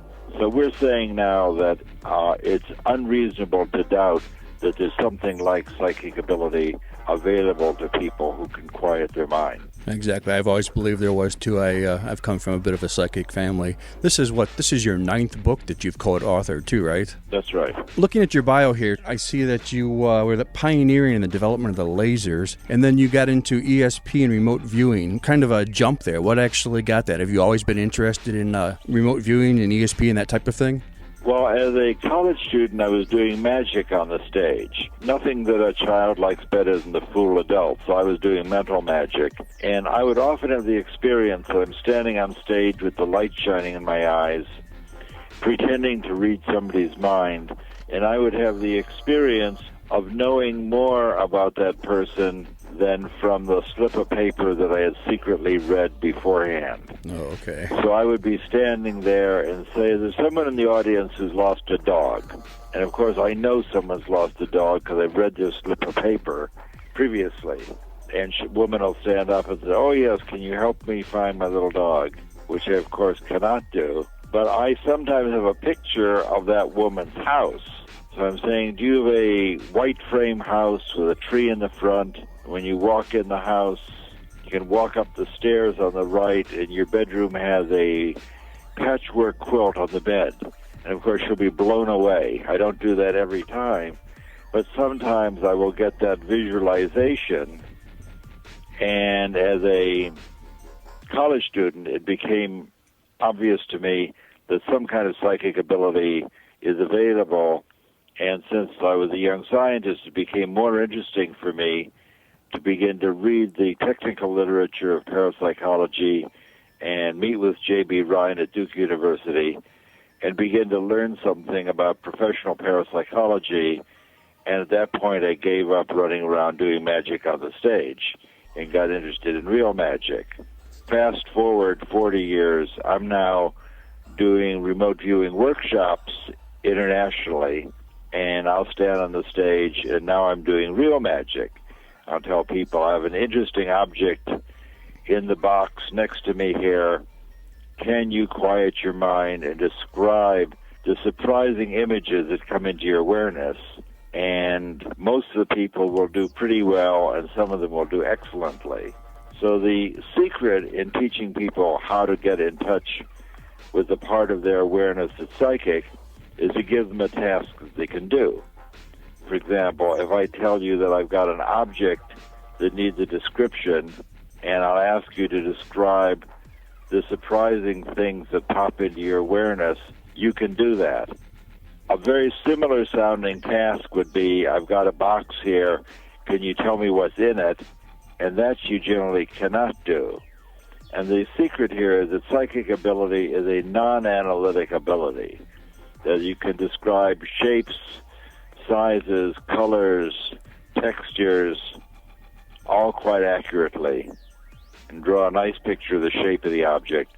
But the viewer is usually the last person to actually know what it is, because that's analytical. Right. And this was all understood in the 8th century. The Buddhist teacher Padmasambhava, the historical person who brought Buddhism from India to Tibet, and he wrote a book a lot like my book. His book is called Self-Liberation Through Seeing with Naked Awareness. And the object here is to move your awareness from ego-based awareness, where you're interested in defending the story of who you think you are, to move from the ego and conditioned awareness to spacious awareness, where you experience the world as it really is. And he says you must give up your desire to name and to grasp the thing you're describing in order to move into naked awareness. And I'm doing the same thing. Yeah, before we get too much farther, why don't you tell people what remote viewing is actually? Some people might not have any idea. Why don't you kind of describe what that is?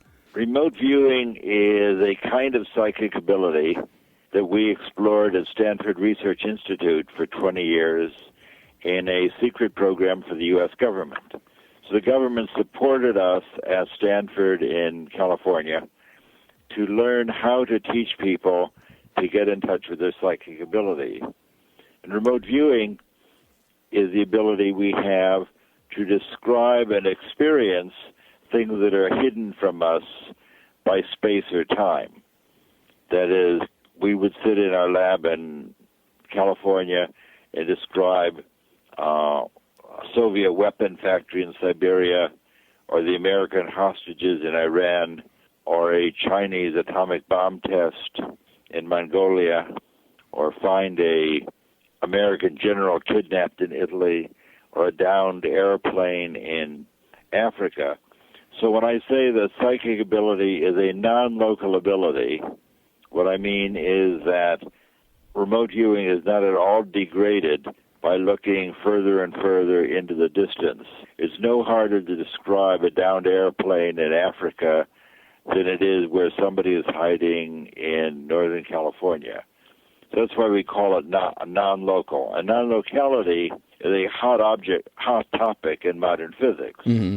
The other thing that we know is that it's no harder to describe something that's going to happen hours or days in the future than it is to describe a contemporaneous event. So when we say that remote viewing or psychic ability is non-local, what we mean is that you have this expanded awareness and you can describe what's happening in the distance or in the future. And none of this is New Age. So this was known to the Buddhists and Hindus. Patanjali was a Hindu who knew about this at the time of Christ, and Padmasambhava wrote about it 800 years later. So this is all ancient wisdom written up in very great detail. And in my new book, In the Reality of ESP, I have several pages of Buddhist instructions from 2,000 years ago describing how you can look into the distance, look into the future, heal the sick, talk to deceased people, remember your previous lives.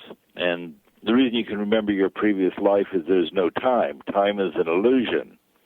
So just get this, at the time of Christ, Buddhists were writing about the idea that time is an illusion. There really is no time. Your awareness transcends all of time. And we had to wait for 2,000 years to give Einstein a Nobel Prize for discovering that. What actually got your research started at SRI? I mean, how did that program begin? Well, in 1972, I went to a lecture given by my soon-to-be colleague, Hal Puthoff. He's also a physicist, and he was lecturing at Stanford University about Soviet research in parapsychology. And I was lecturing about that sort of thing also. So in the spirit of seeing what the competition is doing, I went to see what Dr. Puthoff had to say, and I thought he was a very interesting, intelligent guy, and he was already working at Stanford Research Institute. So I had the idea that I would join him there as another laser physicist, and maybe we could start an ESP program, because he was interested in that as well. So he had contacted the CIA, and just about that time, in early 72, I was invited to give a lecture at a conference on speculative technology that NASA was holding. And I had a chance to meet Werner von Braun and Arthur C. Clarke, the science fiction writer, and the administrator of NASA, and I told them about research in parapsychology and brought a ESP teaching machine with me that I had built. And von Braun actually did very well with my ESP teaching machine. And I was pitching to them to start a program to investigate psychic ability, to teach U.S. astronauts to get in touch with their spacecraft, and also examine the extent to which people would have their brainwaves changed when a friend was seeing flashing lights.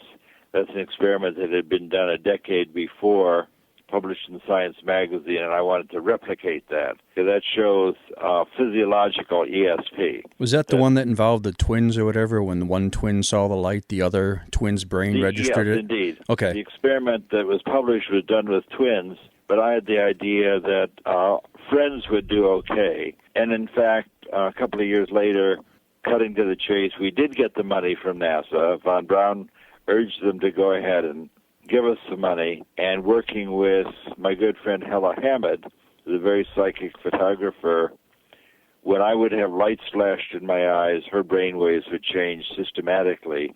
And we published that in Nature magazine and in the Proceedings of the Institute of Electrical Engineers.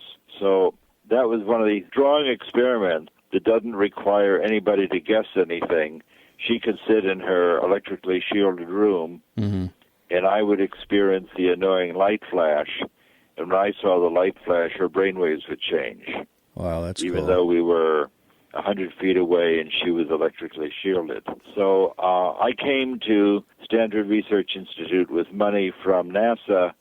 Hal came with money from the CIA, and between us we started a program. And we're also working with a great psychic named Ingo Swann, the New York artist. And he weaned us away from card guessing and describing pictures. He said, if I want to know the picture in the next room, I'll open the door or tear open the envelope. Okay. Since I can focus my attention anywhere on the planet, he said it's a trivialization of his ability to do these little experiments with pictures and envelopes. So Swan moved us into the bigger picture, recognizing, as he did, that psychic ability allows you to see shapes and forms and textures rather than to be able to name things. Right. And you did work there for CIA and government and all kinds of stuff. Did they ask you to do, special things? I'm sure there were some sort of programs going on there since they were financing you. Oh, yeah.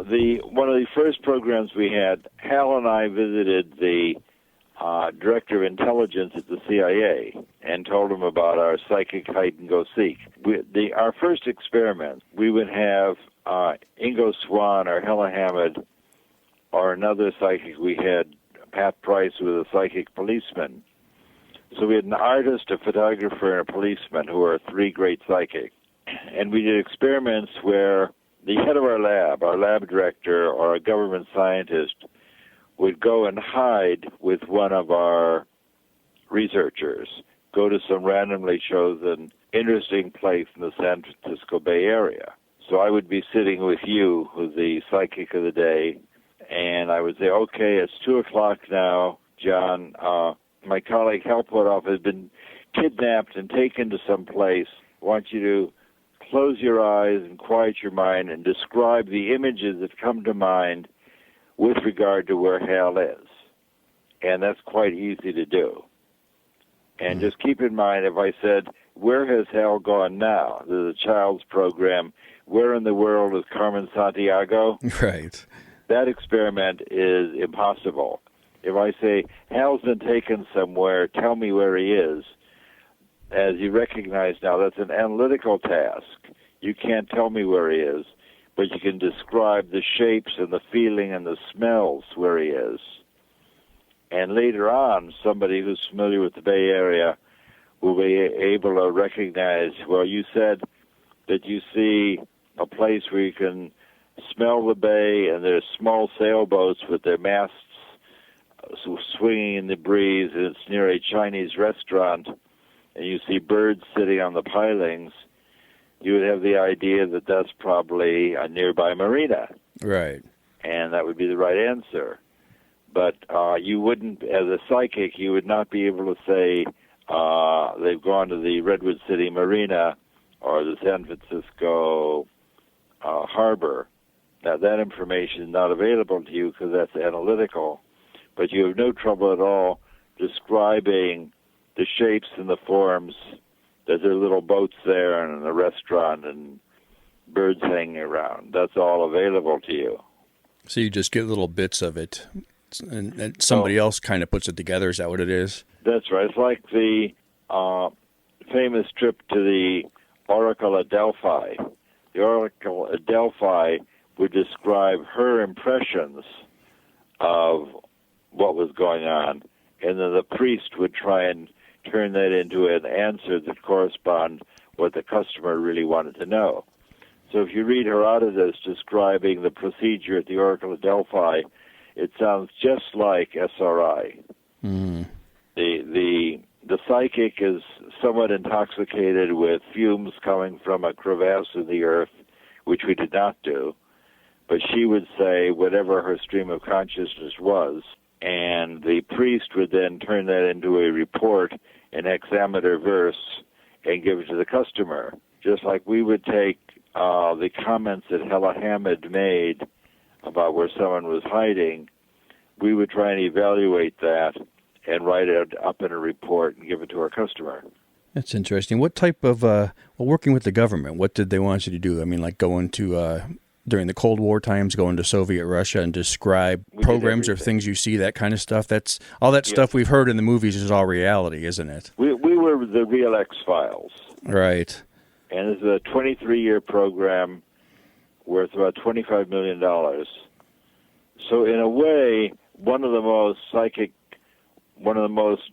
statistically significant, surprising things about our program is that we kept ourselves funded for 23 years doing more or less the same kind of thing.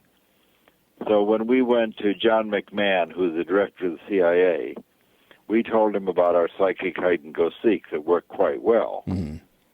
highly significant, successful ability to find where somebody is hiding. And he said, you guys are wasting your time looking at churches and swimming pools in Palo Alto. We here at the CIA have real targets of national security. If you can describe one of my favorite Soviet targets, we'll support your program. So that was a challenge. So Hal and I then went home. See, we got a hearing from John McMahon, who famously throws people out of his office who he doesn't like, because he's running a big agency. He's very sensitive to all sorts of frauds, charlatans, unprepared people coming into his office asking for money. But Hal and I were both known to the CIA for our laser work, so we could at least get a hearing from him. And we then went back to SRI, Stanford Research Institute, and by and by a CIA agent showed up with geographical coordinates of something in the Soviet Siberia. So as always, I was sitting with the psychic, Pat Price, and I said, we've got a target that needs a description, and here are the coordinates. So Price said to me, I'm laying on top of a building, psychically, and this giant crane is rolling back and forth over my body. This is the biggest gantry crane I've ever seen. I've got to draw that. So that's about how long that took. And he then drew, quite accurately, a giant 8-wheel gantry crane with 4 wheels on either side of a building, which he also drew. So I thought that was pretty unusual. And we brought his drawing down to the basement where the CIA person was waiting for us in the vault. And we showed him our drawing, and he then unrolled his large classified photograph of a Soviet facility in Semipalatinsk, the Soviet atomic facility. And indeed, there was a big gantry crane rolling over a building, surprisingly like what Price drew. Price drew this 8-wheel gantry crane, and there was an 8-wheel gantry crane rolling back and forth over a building in the photo. So we thought we were done. We thought we won. But no, that was we unwrapped the package. What they wanted to know is, what are they doing inside the building? Okay. They already knew about the gantry crane. So the fact that Price drew the gantry crane showed that we were looking at the right place. So we went back to our little shielded room, and he said, inside that building, they're trying to assemble a giant steel sphere. It's about 60 feet in diameter, and they're making it out of orange peel slices, sort of gores of steel, and they're trying to weld these gores together to make a big sphere. But it's very thick, and they're having trouble doing that. And we gave them that information. They thought, that's very interesting. Big 60-foot sphere sounds like a containment vessel for an atomic bomb test of some kind. And 2 years later, the Russians rolled the big sphere out of the building, and indeed it was a particle beam weapon to shoot down our satellites that were taking the pictures. Wow. But because we had described the place so accurately as an R&D facility with a big crane, we got financial support. So the way it worked, we made a deal with the devil, and this one worked out pretty well. We did not have to give up our soul. The deal was that we would do operational things for the CIA with half of our time. Look and see how the hostages are doing, find airplanes, so forth. With the other half of the time, we could do experiments trying to understand how ESP works, the functionality of psychic abilities. And the most secret thing about our work is who was supporting it. Right. That is, it became well known that we had a classified program doing psychic stuff at SRI because we were publishing our findings. So it was obvious that we had a sizable program looking at lots of people, lots of places, but the only thing we couldn't talk about is who's paying for it. And it said you got, 2 decades worth of work there, and you got $20 million in funding, too. Yes. So, for example, we once were asked, CIA came to us and said, we want to know what's going on at these coordinates. And they gave us coordinates. And today is Tuesday. We want to know what's going to happen there on Friday. And Ingo Swan said, I need my colored pencils because I see a beautiful pyrotechnic display. It looks like a fireworks display, big hemispherical displays of colored things going on in the air, and there's a row of trucks back at the horizon. And to a knowledgeable person, CIA was aware that the Chinese were doing an atomic bomb test at their far eastern Mongolian site. And from what Ingo Swan said, they knew that the test would occur and fail because there was no mushroom cloud. If you set off an atomic bomb, a uranium bomb, and it just burns but doesn't explode, what you get is this pyrotechnic display of uranium burning in air. So they knew on a Tuesday that indeed the Chinese would set off their test on Friday as scheduled, and it would fail. So that's the kind of thing that excited people very much, that if you're able to see things into the future, this program might even be worthwhile. That's very impressive. I actually knew about this subject, but I never realized you could actually see into the future doing this too.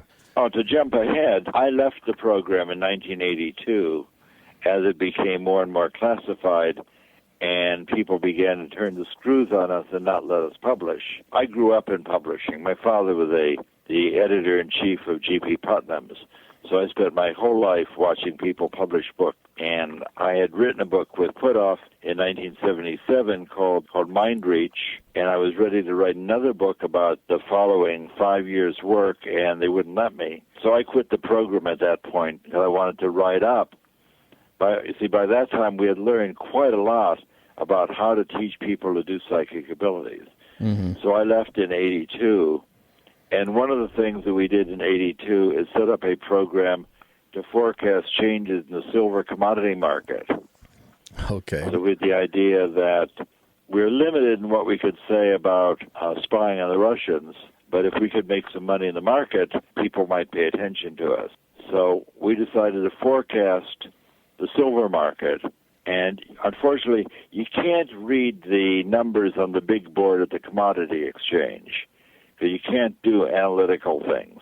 But you could do what we call associative remote viewing. So we could tell the broker each Monday, find 4 interesting objects and make an association between each object and whether the market goes up a little, goes up a lot, goes down a little, or goes down a lot. And on that Monday, after you've chosen your objects, we will tell you which object you're going to hand the psychic on Friday. So I'll interview you with regard to what you're going to see on Friday. I'm not going to ask you whether silver goes up or down, because that's an analytical question. So let's say I'm interviewing you on Monday morning. John, can you tell me what I'm going to put in your hand on Friday? We have no idea what it is. It's not yet determined. Nobody knows the answer. What do you feel I'm going to hand you on Friday? And my viewer might say something like, I see this round, kind of floppy object. This thing has kind of a bad smell. Actually, the target you got for me is kind of disgusting. It's this round, floppy, I don't know what this could be. I don't even want to guess. So I say, that's a terrific description. I'd call John and say, what are your 4 objects? They say, the up a lot object's a champagne bottle this week. Up a little object is a Dixie cup. Down a little is a book. Down a lot is the leftover pancake for my breakfast. Okay. I think your guy is describing my pancake. So you could foresee it just by that route, because whatever they put in there is what you could see, which in turn meant the market went up or down then. Right. So based on my psychic's description of the pancake, we put $30,000 in the market and sell silver against a rising market, because we were competing with the Hunt brothers at this time. And we made some of our biggest hits going short against a rising market. And we made $120,000 in 9 weeks. We made 9 forecasts into the market, whether it's up a little or up a lot, down a little or down a lot. So it's a 1 in 4 game that we were doing. and we were correct every time. Well, that's a good record. So we made $120,000. We're on the front page of the Wall Street Journal, and Nova made a film about us called The Case of ESP. Now, that's an interesting story in itself. It was quite a good film and was shown numerous times on public television up until our program was terminated in 1995. CIA said America no longer has any serious enemies, so we don't need a psychic spy corps anymore. Program was terminated in 95, and this interesting film was pulled from all of its sponsors. Oh, really? Up until 1995, you could buy this interesting film, The Case of ESP. You could buy it from Public Broadcasting or from WGBH in Boston or from Time Life Books. Readily available. And in 1995, it entirely disappeared. So today, if you call Nova and say, I'd like to buy a copy of The Case of ESP that you showed in 1984, Nova will tell you there is no such film, even though I have a copy of it on my desk right now. Basically just got erased. It's non-existent now, huh? That's why I got it erased. But the original film was made by BBC, and I was very involved in the making, and they gave me a master tape. So I have made numerous high-quality DVDs that I give to people. So there are now hundreds of copies of this film circulating. I'm not selling them, of course, because I don't own the copyright. Right. But I was eager for this film not to go out of existence because we did a number of remote viewings on camera for the BBC. You said you quit working for the government because of the way I can tell you something. I am told that The Case of ESP has big fractions of itself available on YouTube. Yeah, YouTube, there's stuff on there that shouldn't even be, so there probably is a copy of that or parts of it.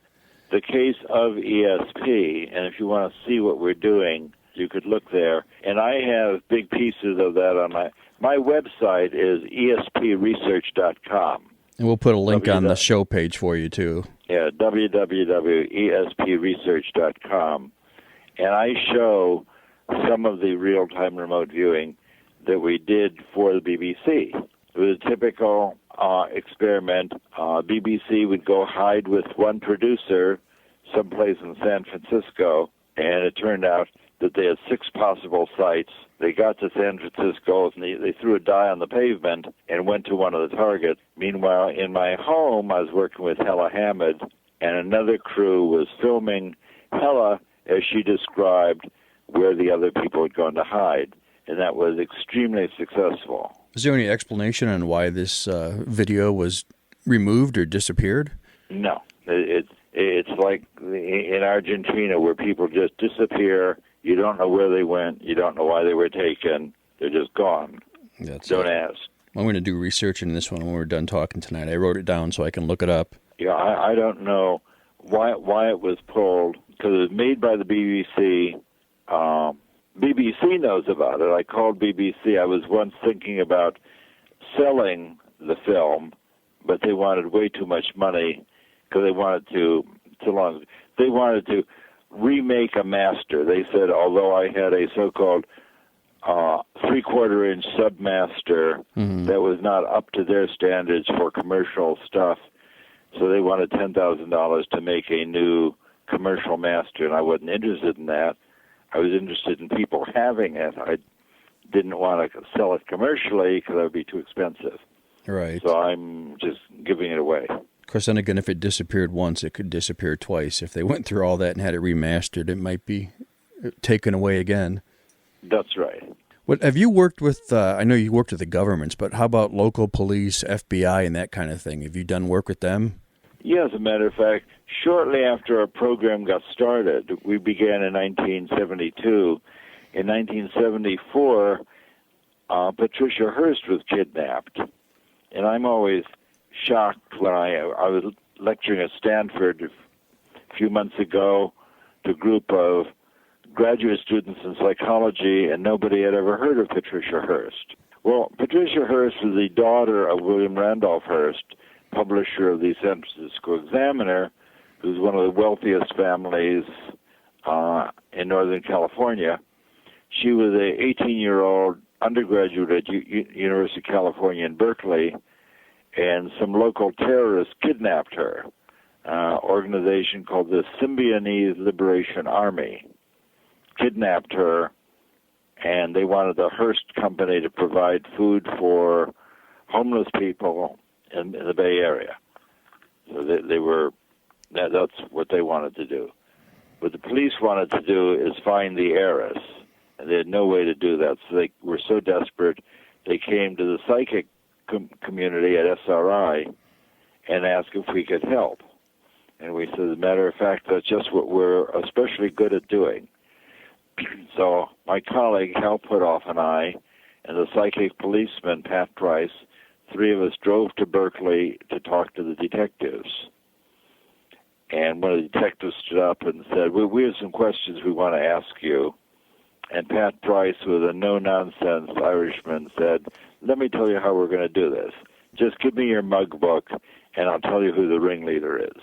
Okay. They pulled out this big loose-leaf binder on a big oak table in the station house, and Price just stood there turning pages, page after page, with 4 little pictures to a page, and finally he put his finger on one guy and said, that's the ringleader, and that was Donald DeVries. And in fact, they knew who DeVries was because he had walked away from Folsom Prison a year before. He was incarcerated for some minimal crime, and he just walked away from a low-security prison, and they hadn't heard of him since. But Price said, that's the ringleader. They said, well, that's interesting. We know who he is, but of course we don't know where to find him. And Price said, well, why don't I tell you where the kidnap car is? And we had already been taken to Patricia Hearst's apartment, and there were still cartridges rolling around on the floor under the bed. So we were able to gather up the cartridges that had been fired, principally at the neighbors, during the kidnapping. And Price said, I see his white station wagon about 50 miles to the north. It's parked near a diner on the highway, and across the highway, across the freeway, there are 2 large white gas cylinders and the pedestrian overpass over the freeway. And one of the detectives said, well, I know where that is. That's on the way to Vallejo. I live there. And they dispatched a police car to that location, found the white station wagon, and there were still cartridges rolling around on the floor of the station wagon, like the ones that we had collected from her apartment. So we were absolutely confident that that was, in fact, the kidnap car. Of course, they weren't in it anymore because it's day-old information, but they got fingerprints and all sorts of other information from the kidnap car, and we got a commendation letter from the Berkeley Police Department for our work in up to that point. Unfortunately, the police department and the Alameda County Sheriff's Department and the FBI did not cooperate with one another.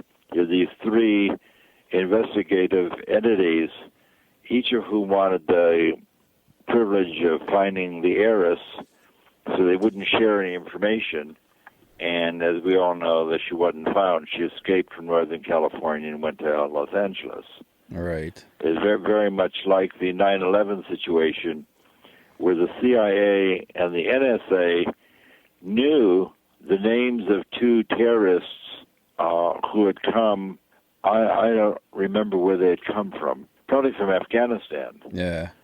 And they had come to Los Angeles, rented cars, and were driving east to rendezvous at the airport. The CIA and NSA knew all that, but they're not allowed to deal with domestic issues, so they never told the FBI that there were these 2 terrorists from Afghanistan heading for New York. And it was just a complete absurd breakdown in communication. You hear about that a lot. Departments don't want to talk to each other. That's not unusual. Does the CIA and NSA, do they still have a program like this? Yours, you said they shut down, but I mean, is there still something running, do you think, a new hidden program or something? My guess is that there is not a program. Okay. Now, our program was shut down by Robert Gates, who was head of the CIA at the time, and then became our Secretary of Defense for quite a few years. But he said that we don't need a psychic core anymore. But of course, with looking for bin Laden and looking for Saddam Hussein, there may be a psychic core in the basement of the Pentagon that I don't know anything about. Right. It's of course possible, because I have no contact with the government now for a decade. So there might be a psychic core, but I don't know. Do police departments still contact you or anything more recently? No, or they do not. People call me to find lost objects. Okay. From time to time. I once did a workshop at the home of a person in Atherton, a wealthy community north of here, and she asked me, could I help her find a tennis bracelet that she had lost? And I said, I have no idea what a tennis bracelet is. You're going to have to tell me what I'm looking for. And she said, well, this is a diamond bracelet made of platinum, circular bracelet. My husband will kill me if I can't find it. So I said, okay. I was at Lockheed. I had left psychic stuff, and I was working for Lockheed Missiles and Space, putting lasers on airplanes, looking for air turbulence. But I just turned my attention to this new problem and said, do you have 2 4x4 posts, 2 white posts, on your property near each other? And she said, well, by the back door, we have 2 posts marking a walkway from the driveway. And I said, well, I see your bracelet in the grass by those posts. And 5 minutes later, she came back and said, well, thank you so much. I found that. I have my bracelet. It's very helpful. She did not say, is there anything I can do for you? Which is what I thought she might have said. I found this probably $50,000 trinket. But she was very grateful, and that required essentially no effort on my part. It just quieted my mind and described the thing that popped into view. Is remote viewing like an out-of-body experience that people will do a lot of times? When you're sleeping, you have those kind of things. Are those the same things, or are those different? Well, that's sort of a 3-part question. The first experience, most common psychic experience that people have, are precognitive dreams, where they're sleeping and dream about something that's going to happen in the future that they experience as contemporaneous, but it doesn't happen until the future. Okay. That's a very common dream, and that's the first experience that many people have. My experience right now is, as I'm sitting talking to you, my computer just crashed, probably because I've turned on my electric fan. It's 85 degrees in Palo Alto, so I plugged in my big fan, and I think I crashed my computer. But people have dreams. The reason I turned to my computer is that I will frequently have a dream about the first thing. Well, my day begins, I get a cup of coffee and walk into my office, and my homepage is the New York Times, so that there is always a picture on my screen when I walk into my office, and that picture is the front page of the New York Times. So I will frequently have a dream about what I see on my screen first thing in the morning. So that's a precognitive dream associated with a future event that I experience. Okay. Out-of-body experiences are on a continuum with remote viewing. In remote viewing, people will sit in the laboratory, and I say, describe your mental impressions as you view, as though you're looking at a TV screen. Look at your mental screen and tell me about the pictures that appear in your awareness. Nobody ever has a bad experience doing that.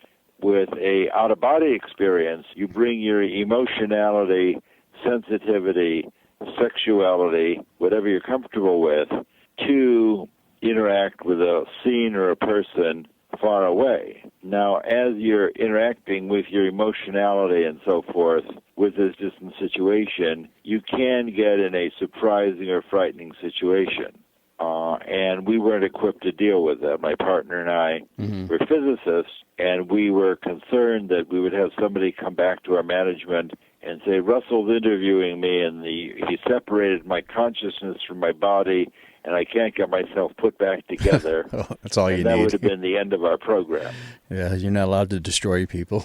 That's right. So we did not do formal out-of-body experiments. However, working with an experienced viewer, I would often lead that person in such a direction. For example, we once had a test of our ability, a demonstration of ability test, which we would have. From time to time, the CIA would want to see something, remind us that there really is ESP. So one of our tests was describe Brezhnev's office in the Kremlin. And of course, I had no idea what that might be. Right. So I was working with my friend Hella Hamid, and I said, well, today we're going to the Kremlin. We want to describe Brezhnev's office. And she said, okay, I can do that. I'm walking down the corridor of a big building, and that's sort of what you would expect. And she said, but at the end of this corridor, there's a big door covered with red leather, and the leather is held in place with brass upholstery tacks. That's what I get. Mm-hmm. So my job is to tell her, okay, I will push open this door and let's go inside. And she said, okay, I've walked inside now, but it's dark. I said, okay, I'll turn on the lights and let's look around. So she's on the right side, there's a big desk covered with a sheet of glass. On the left, there's windows, and windows look down on Red Square, and behind the desk, there's a door. So I said, okay, I'll open the door and let's see what's there. The flight of stairs. So she and I spent the afternoon, or spent an hour, traveling through the Kremlin, wandering around, describing the computer room in the basement under Brezhnev's office, and we understand that was all largely correct. I actually got to Brezhnev's office 2 years later as part of, I was taken there. But I went to Russia to give a lecture on remote viewing, and they showed me around the Kremlin. So I got to actually see the red leather door, the desk with a big sheet of glass, and look out the window on the Red Square. So she described entirely correctly this whole thing, but it was described in a very contemporaneous way. We'd open the door, we turn on the lights, we look around, we go here, we go there. Right. So it's a lot like an out-of-body experience. That's actually pretty interesting. I mean, you couldn't have guessed at that, especially a large red door with brass tacks in it. That's right. You know, on like everyday psychic thing, I know I was telling you off air that growing up, I used to answer the phone before it rang and things like that. And you said that wasn't quite that uncommon, actually. A lot of people do that. Is this all like related, all the psychic, all interactive? I mean, if you do one thing like that, are you more apt to be able to do the remote viewing easier, or is there any difference in like all the different psychic abilities? What the Buddhists say is that you move from conditioned awareness, where your life is in defense of your ego and your story. You move from conditioned awareness to spacious awareness, where there's no limits on what you're able to experience. Your awareness fills all of space and time. In fact, in my new book, In the Reality of ESP, I describe all of what we've been describing.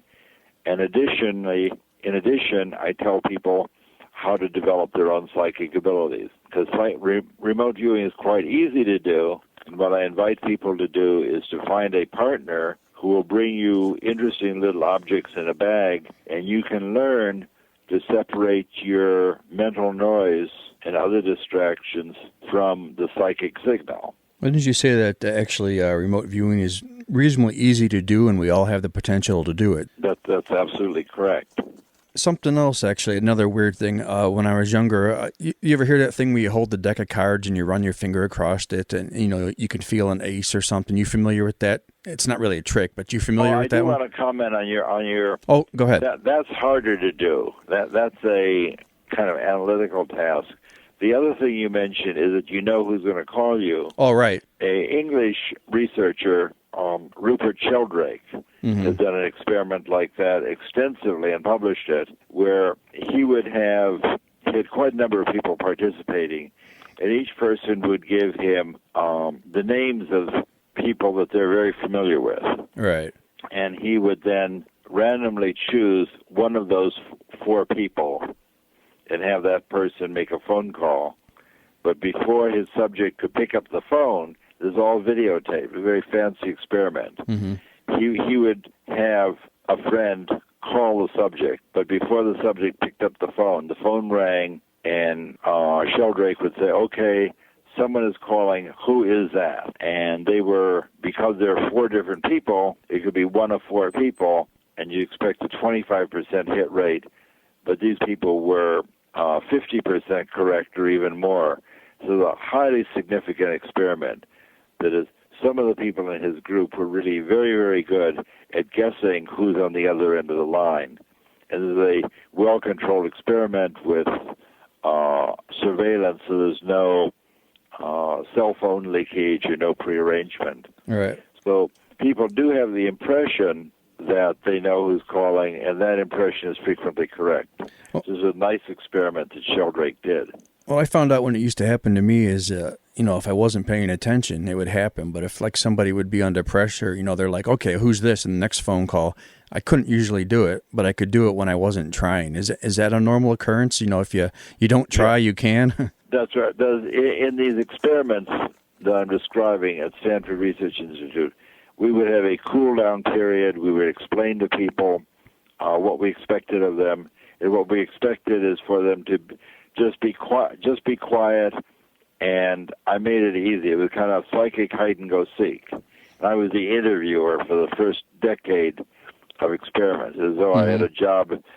My new job was as a psychic travel agent. Okay. I never knew where we were going because they're all double-blind experiments, but my job was to interview the person, get them to describe the images that appeared in their awareness. Right. Now, the other thing I was talking about there was like the card one. I saw it somewhere where if you run your hand across the card, you can feel like an ace. And I had tried that, and it worked. And it got to where I could have someone pick any card of any suit and run my hand across it, and I could actually get it. How is this is with the cards fanned on the table? No, actually, all together in the deck. I would just run my thumb across the top edge of the cards, and after a little bit, the card I wanted I could feel it, and I could pull it out of the deck. Well, that sounds like a very special ability. We did. There are card tricks that resemble that people do, but it's very hard to do such an analytical task. See, if I ask you to find the 4 diamonds, right, then you're all queued up for this quite analytical task. Mm-hmm. And that, in our experience, that particular thing, that would be very difficult. I used to do that a lot. I can still do it, but not as much as when I was younger. But sometimes I would say somebody would tell me to get like the 3 of hearts. I might pull the 3 of diamonds, but I would almost always pull at least a 3, but not always the correct suit. And I never understood. It always worked. I just never understood how. And if I really tried to do it with too much pressure, I could never do it then. Well, what we believe is that we live in a non-local world. That is, the idea in modern physics of non-locality, first proposed in the 1930s by Erwin Schrödinger, who perfected quantum mechanics. Mm-hmm. And he said that the world is interconnected, and he invented the idea of things being entangled. Entanglement was his word, in German, of course. The idea that 2 particles that are born together, 2 elementary particles traveling in opposite directions at the speed of light, are still entangled, mm-hmm. like identical twins, so that if you grab one particle and polarize it, you affect the other one, which can be thousands of miles away. So from that came the idea of entanglement, and that really describes the world that we live in now. So that in an entangled world, you and I live in the ordinary 3-dimensional manifold. We live in ordinary linear space-time. So you and I are sitting here 2,000 miles away. However, what we know from our work is that although our physical bodies are 2,000 miles away, our consciousness has no separation at all. Mm. So in this 4-dimensional space-time, where each of the dimensions is a complex quantity, the universe is really much more complicated than we think there is. So the deck may be comprising just 52 cards in a little cube, if you have access to the whole 8-dimensional space-time, you may be able to break that apart in surprising ways. I hadn't thought of that before. But if you're able to view the whole thing in a larger manifold, you might expect to be able to do things like that.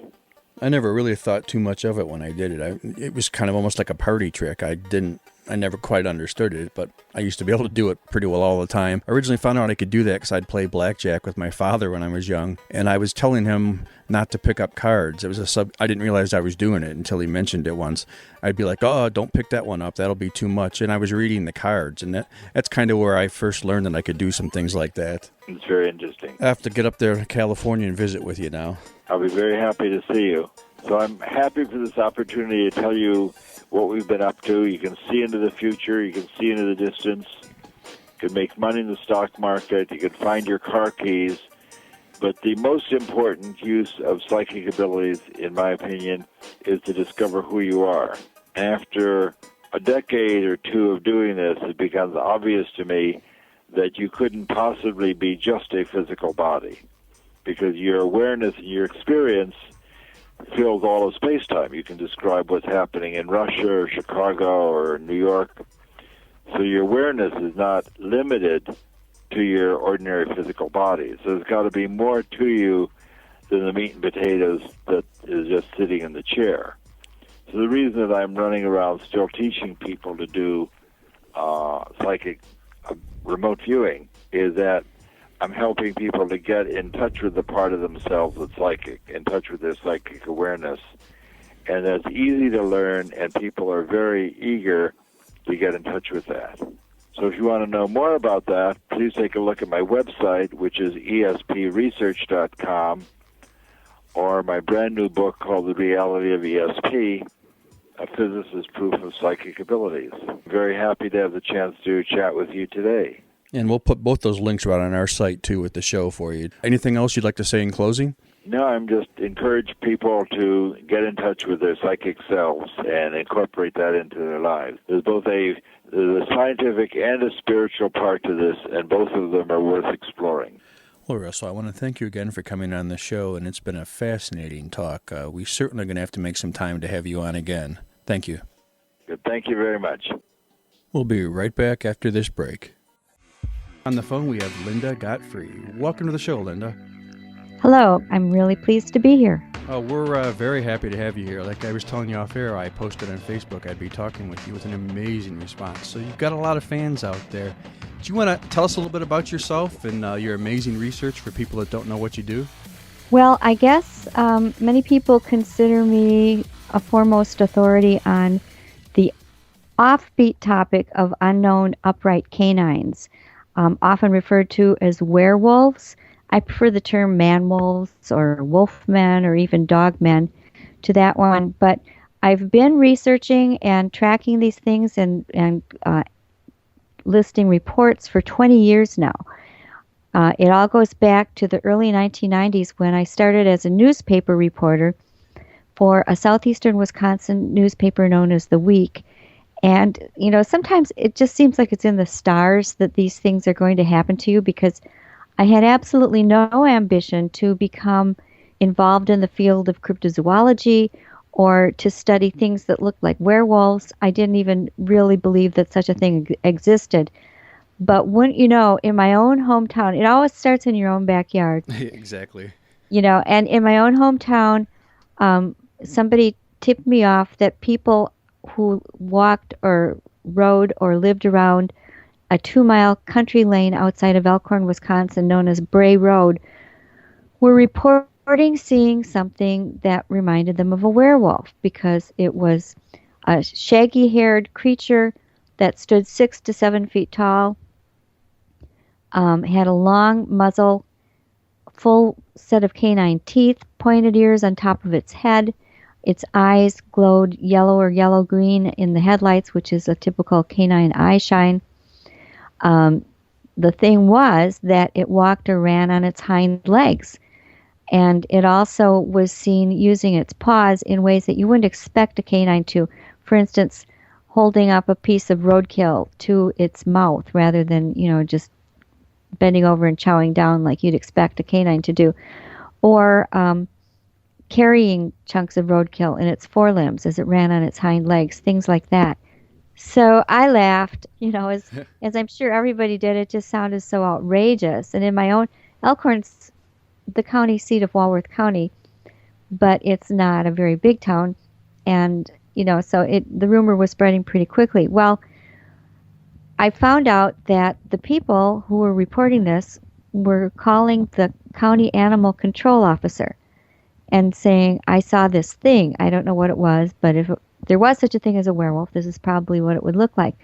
And that piqued my interest because, to my knowledge, people who were trying to pull a stunt or hoax something did not generally go and out themselves to the authorities because, you're essentially committing public fraud. You could be charged with, if you're jumping out on a road in a gorilla suit or something, you could be charged with endangering the public safety. And as that poor schmo in was that Montana recently proved, it's also can be very hazardous to your own health.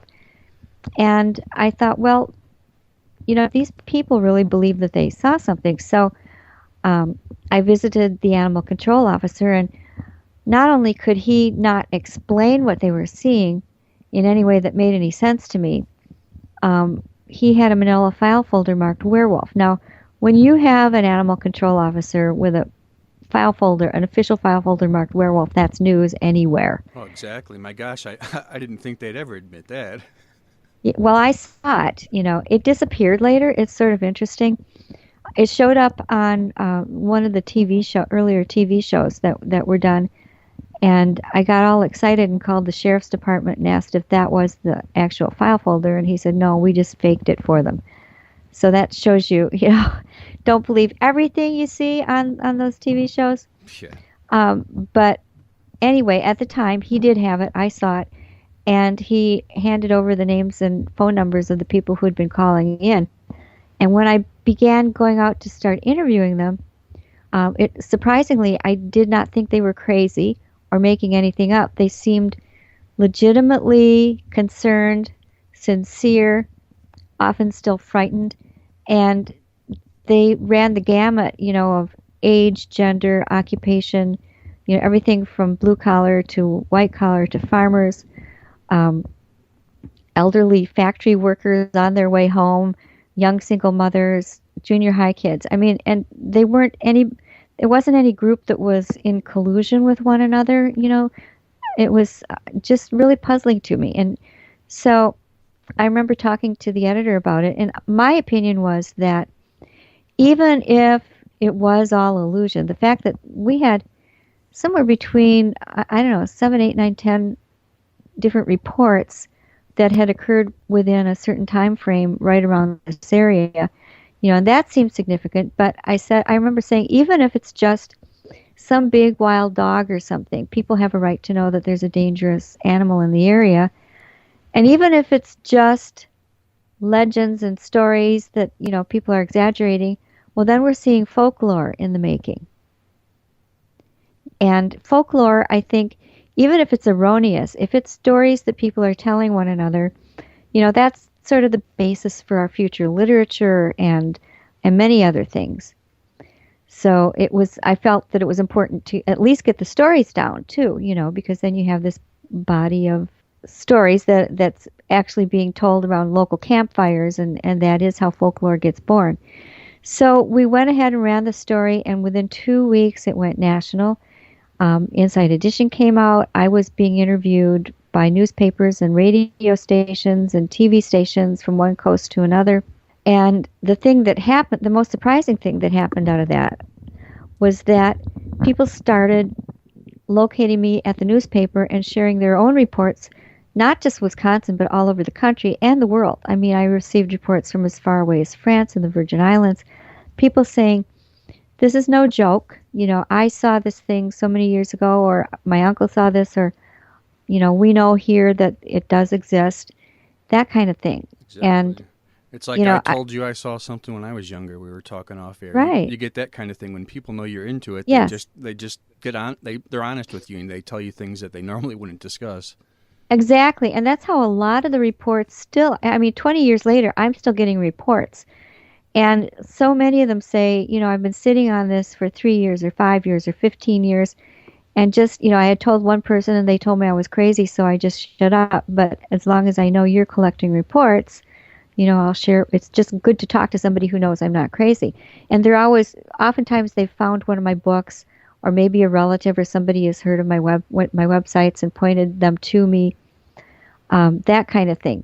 So that also speaks in a way to me that people are being truthful because, you know, it's just the hoaxers tend to be a lot different with it. It was always last night and, you know, they poked it with their silver-headed cane, and there was green eyeball fluid spurting everywhere. And, Yeah. you know, that sort of thing. They're often kind of easy to pick out. Do you find you get a lot of hoax, or are you getting more legitimate things? I'd say some percentage in the high 90s are sincere, legitimate people, but there's a certain small percentage, you know, that will, I don't know if they're trying to provoke me or just seeing if they can slip something through, you know, or what. And I'm sure that a couple have. I don't claim to be infallible. I try and vet things as best I can. I did work 10 years for that newspaper interviewing 2 to 3 people a week about various other topics. I think during those 10 years I did the one big article on the Beast of Bray Road. That was my own term that I invented. And then a few follow-up stories. But the rest of the time, it was just about all the things you would normally see in a county newspaper. And I got pretty used to talking to people and getting a sense for when they were putting me on and that kind of thing. And also, I like to point out that the very first Monster Quest episode on the History Channel was based on my second book on the topic. The first one was The Beast of Bray Road, Tailing Wisconsin's Werewolf. The second one was called Hunting the American Werewolf, and that first episode of Monster Quest was called American Werewolf. And what they asked me to do was to round up a bunch of witnesses that were within easy travel distance. They didn't want to pay people to, you know, fly across country or anything. And then they brought in just a top shelf polygraph expert from Minneapolis. And he was tough. He scared. I sat in on all of them, and I mean, he really knew his beans about what he was doing. And we had 7 or 8 witnesses. We had more witnesses than we could fit on the final show. All of them passed with flying colors, with no evidence of deception. That's great. That's what you want to hear. Right. And some of them, the producers were a little dubious over a couple of them. And to their surprise, they also passed with no problem.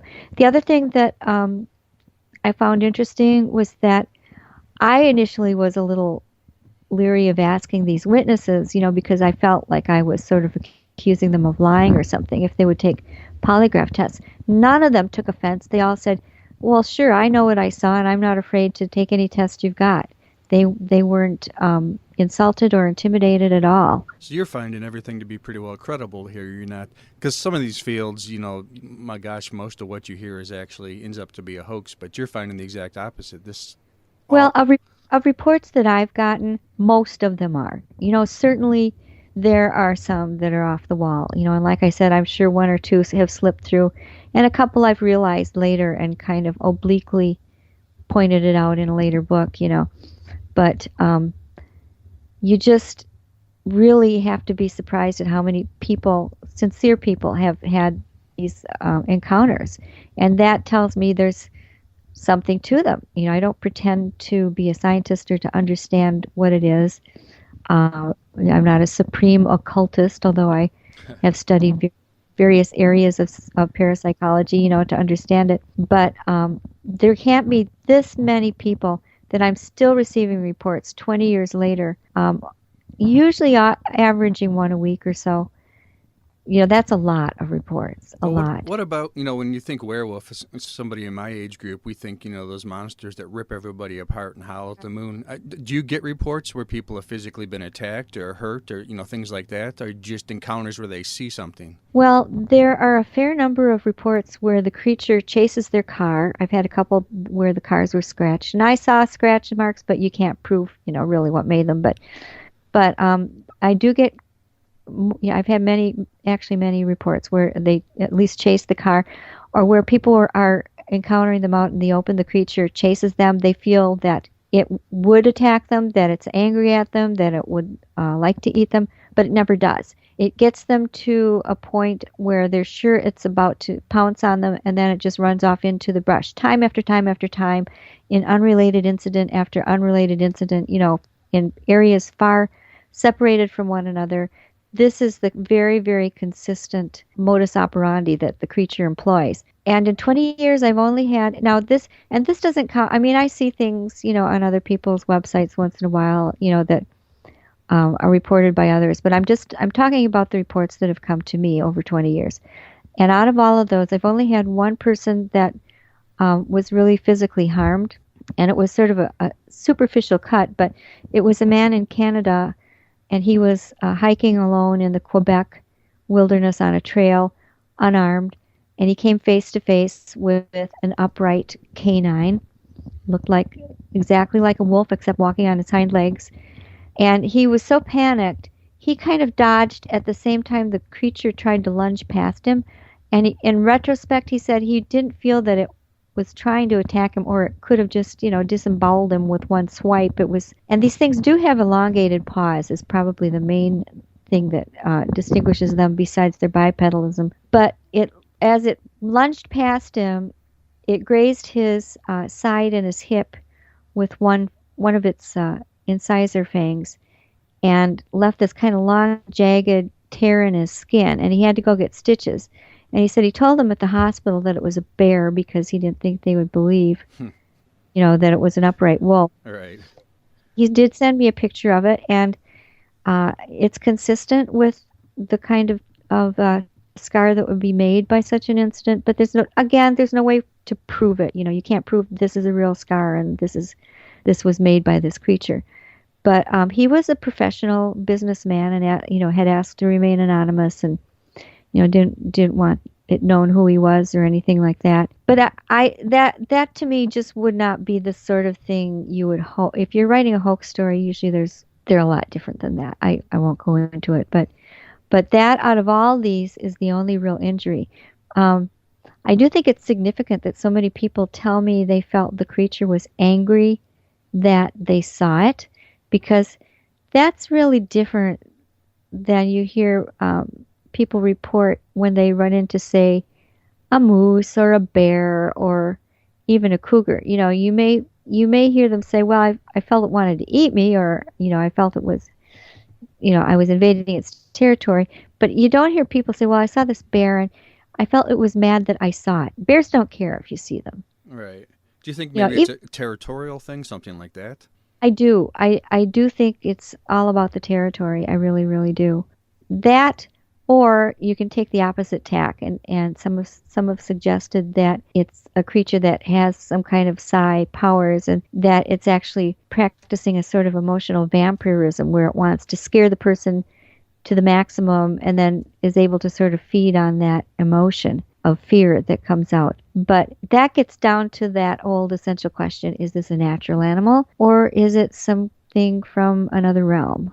Exactly. We were talking about that off air. Have you had stories of them being like there and not there, or just disappear, so they might be more spiritual kind of thing rather than a physical beast? Have you had encounters or stories like that?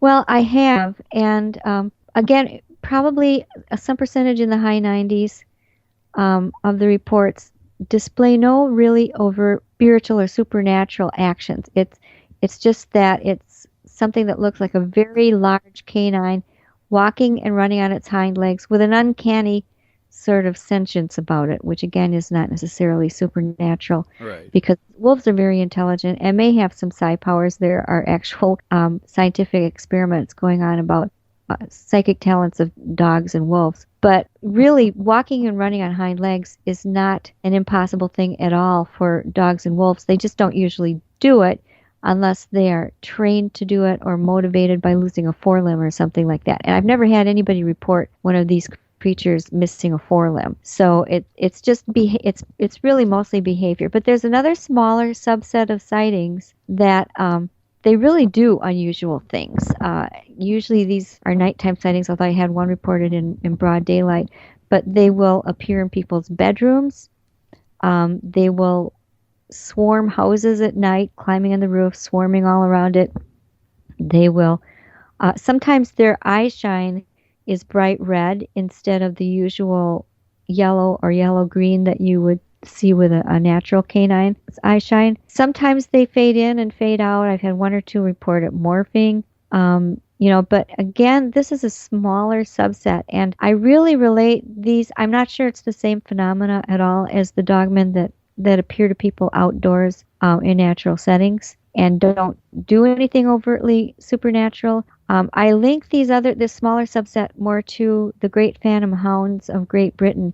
They behave and look a lot more like them. They're often a very dark black color, often with smoother, shinier fur. Again, the red eyes. And they do the things that we would consider supernatural. Again, fading in and out, sometimes morphing, appearing in a house, poofing away, that kind of thing. Well, these have been reported, worldwide, too. They're in German folklore and all over the world. Are they all interrelated, do you believe, or is it possibly what kind of like Sasquatch or Bigfoot, where there's multiple breeds they think are different types in different countries? I think they're a little different.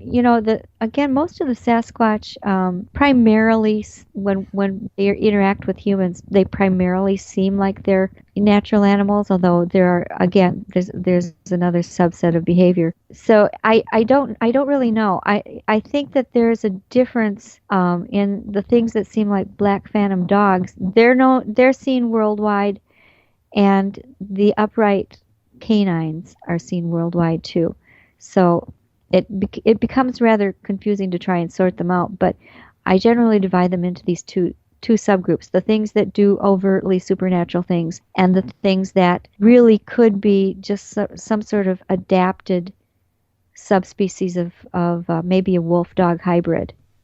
And I say wolf-dog hybrid because oftentimes they have shaggy, darker fur, which you will see in natural wolf packs, but some of the latest scientific DNA findings have told us that when you see wolves with the darker fur, it means there has been some interbreeding with dogs. Oh, that's interesting. I wasn't aware of that. Yeah, and so, for that reason, maybe dog-man is just as accurate as man-wolf or wolf-man or anything else. Yeah, it's just something, like I said, there's various terms for it, but they're all the same thing, some sort of animal that looks like a person that stands up and acts like a person. Right, but does not have human features. Right. These things, they don't have Bigfoot faces. They have long, often pointed muzzles, very pronounced muzzles, tall, pointy ears, and it's prominent enough that many people compare it to Anubis, the Egyptian jackal-headed god of the underworld, because, the ears are that prominent. And this is an interesting point.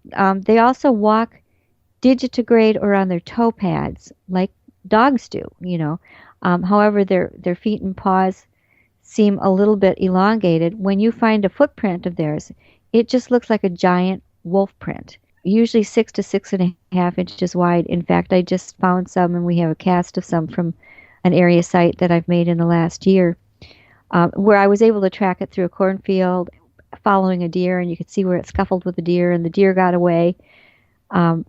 So they don't always bring down their print. You can see the deer got away and went off to woods, and this thing kind of limped off somewhere else. But they were bipedal prints. So I've sort of forgotten my point. That's okay. Speaking of the tracks, I was actually going to ask you that too.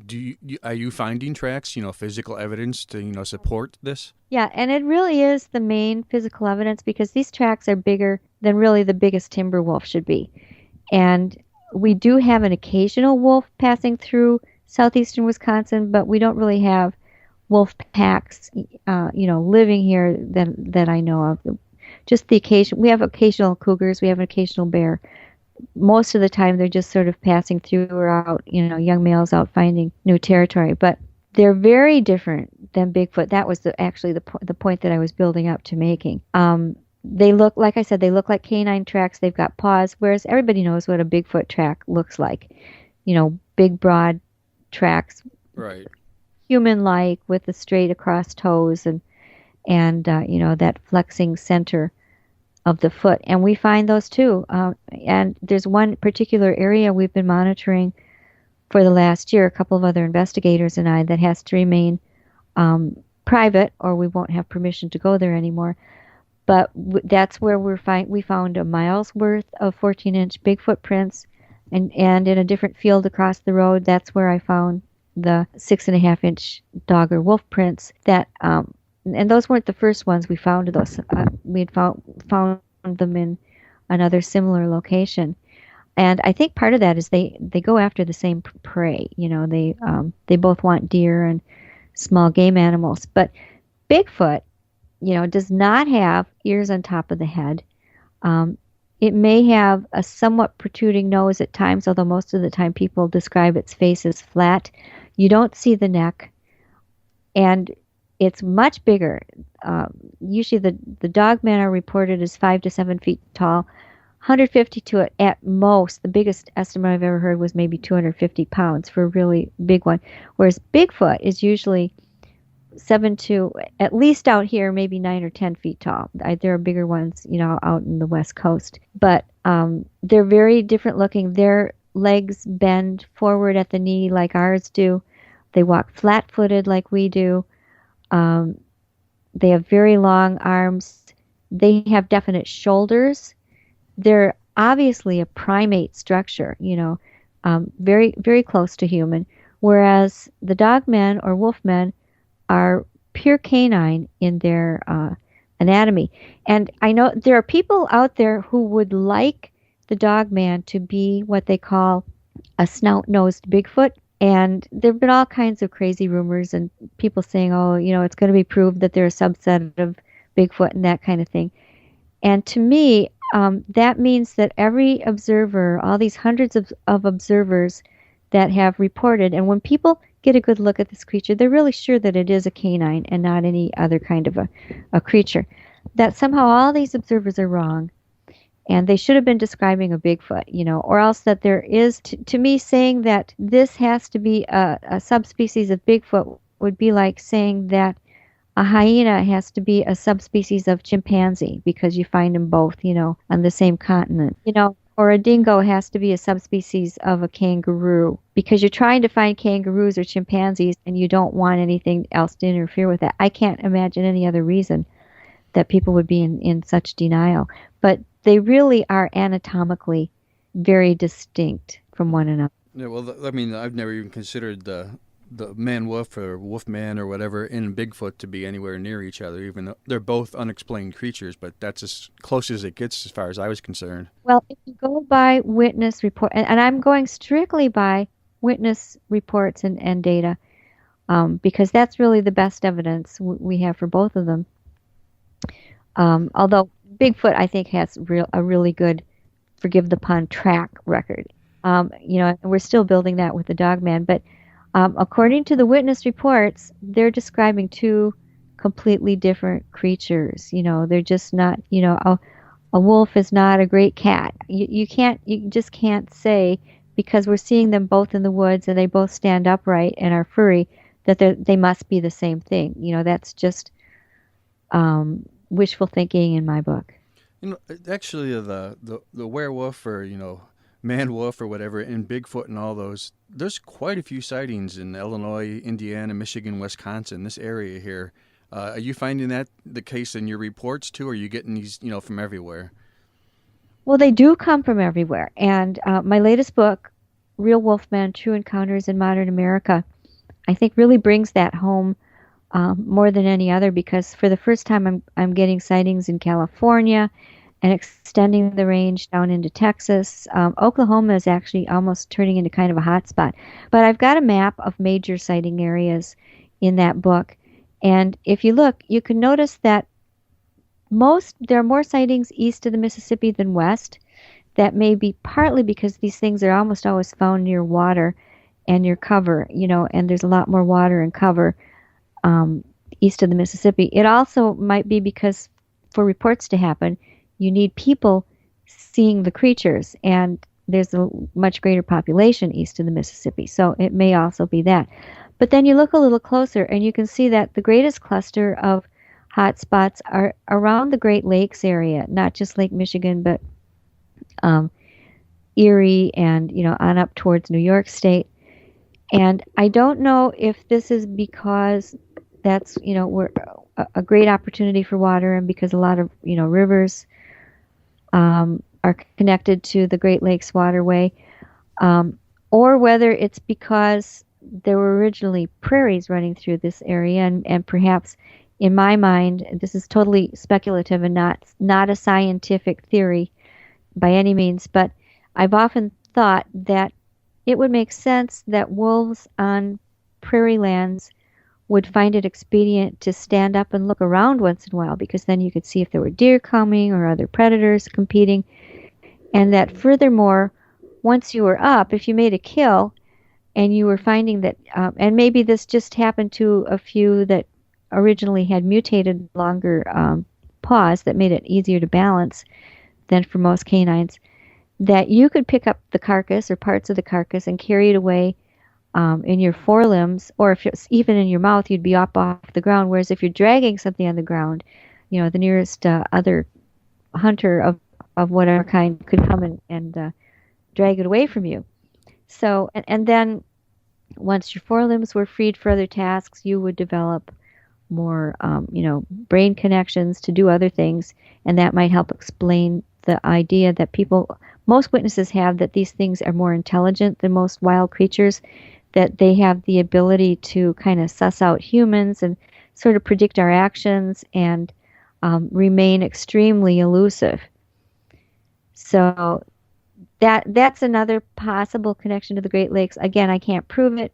I don't claim to be a scientist, but just speculating and taking the data and the observed behaviors of these creatures, that's kind of what I come up with. Didn't the American Indians, too, they had quite a few legends about the Wolfman or whatever, too, I think all the different tribes had something about that, didn't they?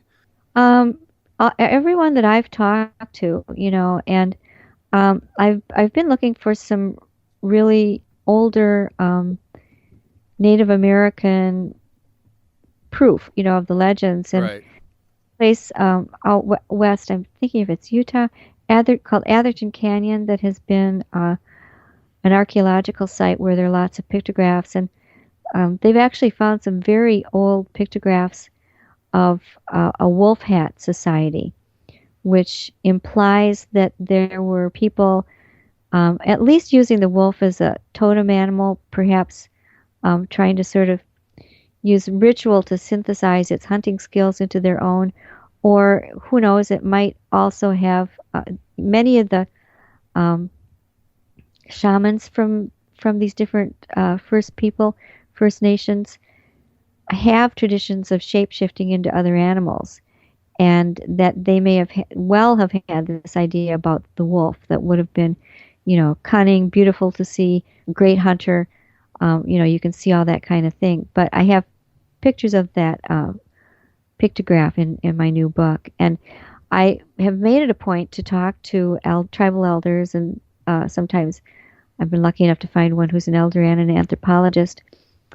And what I hear from many of them, not all because they're not uniform, across the United States, but I've heard more than once that the dogmen and the Bigfoot, they believe, are both spirit animals, that when they are here on this earth, they conform to all our laws, most of them anyway, and are fully physical and corporeal. They need to eat protein in order to stay energized and do what they need to do, but they know how to find the portal back to the spirit world, which perhaps in modern terms we might call another dimension. It's very, very parallel to that idea of multiple dimensions and creatures being able to travel between dimensions. So, and that actually makes a lot of sense and explains how both types of creatures remain so elusive, and why you don't find bodies of Bigfoot. I think if you found a body of the dog man, you'd just think you had a big dead wolf, and people may have found these. Well, that's true because you'd never know it walked upright if you didn't really pay attention. Right. I mean, unless it died standing, in a perfectly upright stretch, and even then you just think, well, it contorted, in death throes or something. Even if you saw it looking like it was standing up and just fell straight back over in a dead faint, you still really couldn't prove that it was bipedal. Because again, they don't have human features. You just don't see. They don't look like the cartoon werewolves. They really, really don't. And that is a giveaway. I've had a couple of people that I think were hoaxing that showed me their sketch, because I do ask people to draw a witness sketch. And usually this is unprompted. They just send me the drawing, and it's something I can see they've copied from a comic book. Okay. Well, did you ever get any photo evidence? I mean, these encounters certainly aren't planned, so you don't have your camera ready, but have you got any cases where you've got photos of them? Nothing that I can say proves, yeah, this is a dog man. I think it would almost have to be a video of a little bit of some duration with really good reference points behind it and seeing the creature from several vantage points. I do think it would be harder to fake. It's really hard to put a human in a dog suit and have it look like a canine, really, rather than a human in a dog suit, because their forelimbs are so much spindlier on the ends, and they walk on their toe pads, and you just can't duplicate that look of walking on the toe pads that they have, and just the muzzle, the way all that's formed. Right. Just, it's very, very different from a human. But I just have people to send me pictures, and there are intriguing shots and things that look dog-like, and maybe if I'd seen the creature, took that shot, I'd know for sure to myself that I had a picture of it, but it wouldn't necessarily prove it to anyone else. It's true. Plus, you never know when people send you photos and stuff, too. You have no idea if it was staged, set up, or any of the back history on it, unless you actually were there and did it yourself. And most of the ones, to be honest, that people send me look more like pareidolia to me, which is the condition of the human mind that wants to see an animate subject in light and shadow. And we're just hardwired to look for animal faces and human faces in light and shadow. And, I'm really good at that. I don't know if it's because I'm trained as an artist or what, but I've got those kind of sprayed bumpy ceilings in my house, and I can lie in bed, and any given morning I can open my eyes and see a different face or creature, in the bumpy ceiling. Exactly. I know a lot of that, too, because I'm in the paranormal research, and people are constantly sending me photos of ghosts and creatures and this and that. And my gosh, most of the time, you can explain it, but the human mind is geared to see faces, and it does some things. And some people are quite convinced, as I'm sure you know. If you tell them it's not, they get downright mad at you. Right. I actually have no way to prove, in most cases, that it isn't some kind of creature, but you can't prove it one way or the other. It just works both ways. That's why I think it's going to have to be a video at least several seconds long, showing it in several positions with good background that you can compare its size and that sort of thing. And it would be nice if it also had backup correlating witness reports. And I just haven't seen anything like that. And I keep saying it's been 20 years. I've been waiting. Nobody wants to see the first real one more than I do, but I just can't lend my stamp. Well, and a lot of people feel that same way, and I understand it. And I think that's one reason why that hoax that came out of Michigan about the so-called Gable film. Oh yeah, that old one. It had such staying power, and so many people really wanted to believe. And the Gable film is an interesting study. I was one of the first persons the perpetrator notified. They notified me and several other investigators, hoping we would say, yes, this is the real dog man, because then, they would have something valuable and would have it validated by field researchers. And none of us did. Nobody said, yeah, I think you got the real thing here. And my comment was, and it was well made, and for those who haven't seen it, it was made with very old 70s filmmaking equipment, even the old scratchy film. It used 70s artifacts. It was very carefully put together to look like it was about 40 years old. And it supposedly was found in a film canister at an estate sale, and it had the name Gable on it, and that's why it was called the Gable film. And then it was supposedly handed off to Steve Cook, who was a DJ in Traverse City, and who happens to be the man who wrote the legend about the Michigan Dog Man, which he later found out many people then believed that this was, an actual, or they believed that it had happened to them, and started reporting actual dog man encounters. Right. He did not expect to happen. But the truth was that after some years, the sales were down for his CDs of the legend, which, to his credit, he was donating the proceeds, at least a part of them, to an animal shelter, so it wasn't personal. But somebody had made this, a man who lives in the Manistee National Forest of Michigan had made this, he's an old film buff, had made this thing and was presented it to Steve Cook to use to revive the Dog Man legend. And when he made it, it was sort of made as a joke. He actually had a spoiler at the end where he stood up after charging the camera in a ghillie suit. That's what this thing actually was. Right. Waved at the camera with glasses on. And what happened was Steve Cook edited out that part and then put it out there with this fake provenance or history, and was trying to pass it off as a real thing, hoping to revive sales of the legend. And that's exactly what he told me several years later after it was finally all discovered. But this went on for a couple of years. It was really making the rounds online.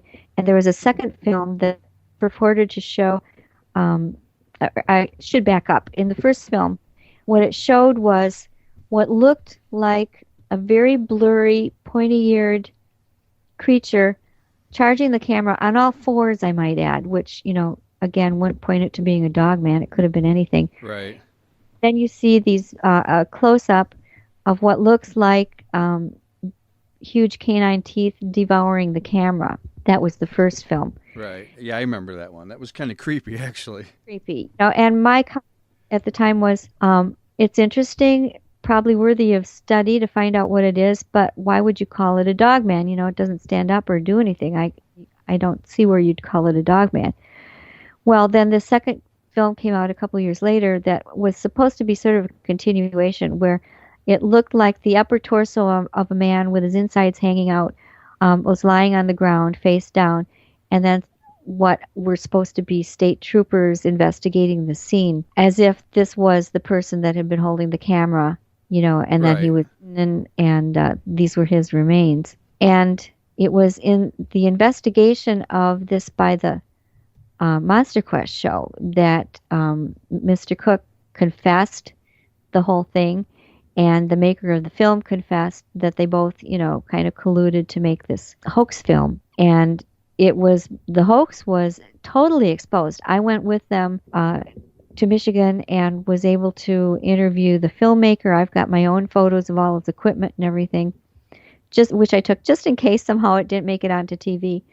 But I have them and have published some of them in my new book. And also was the interviewer for Steve Cook to make his confession. And do you know, there are still people who believe that those films were real.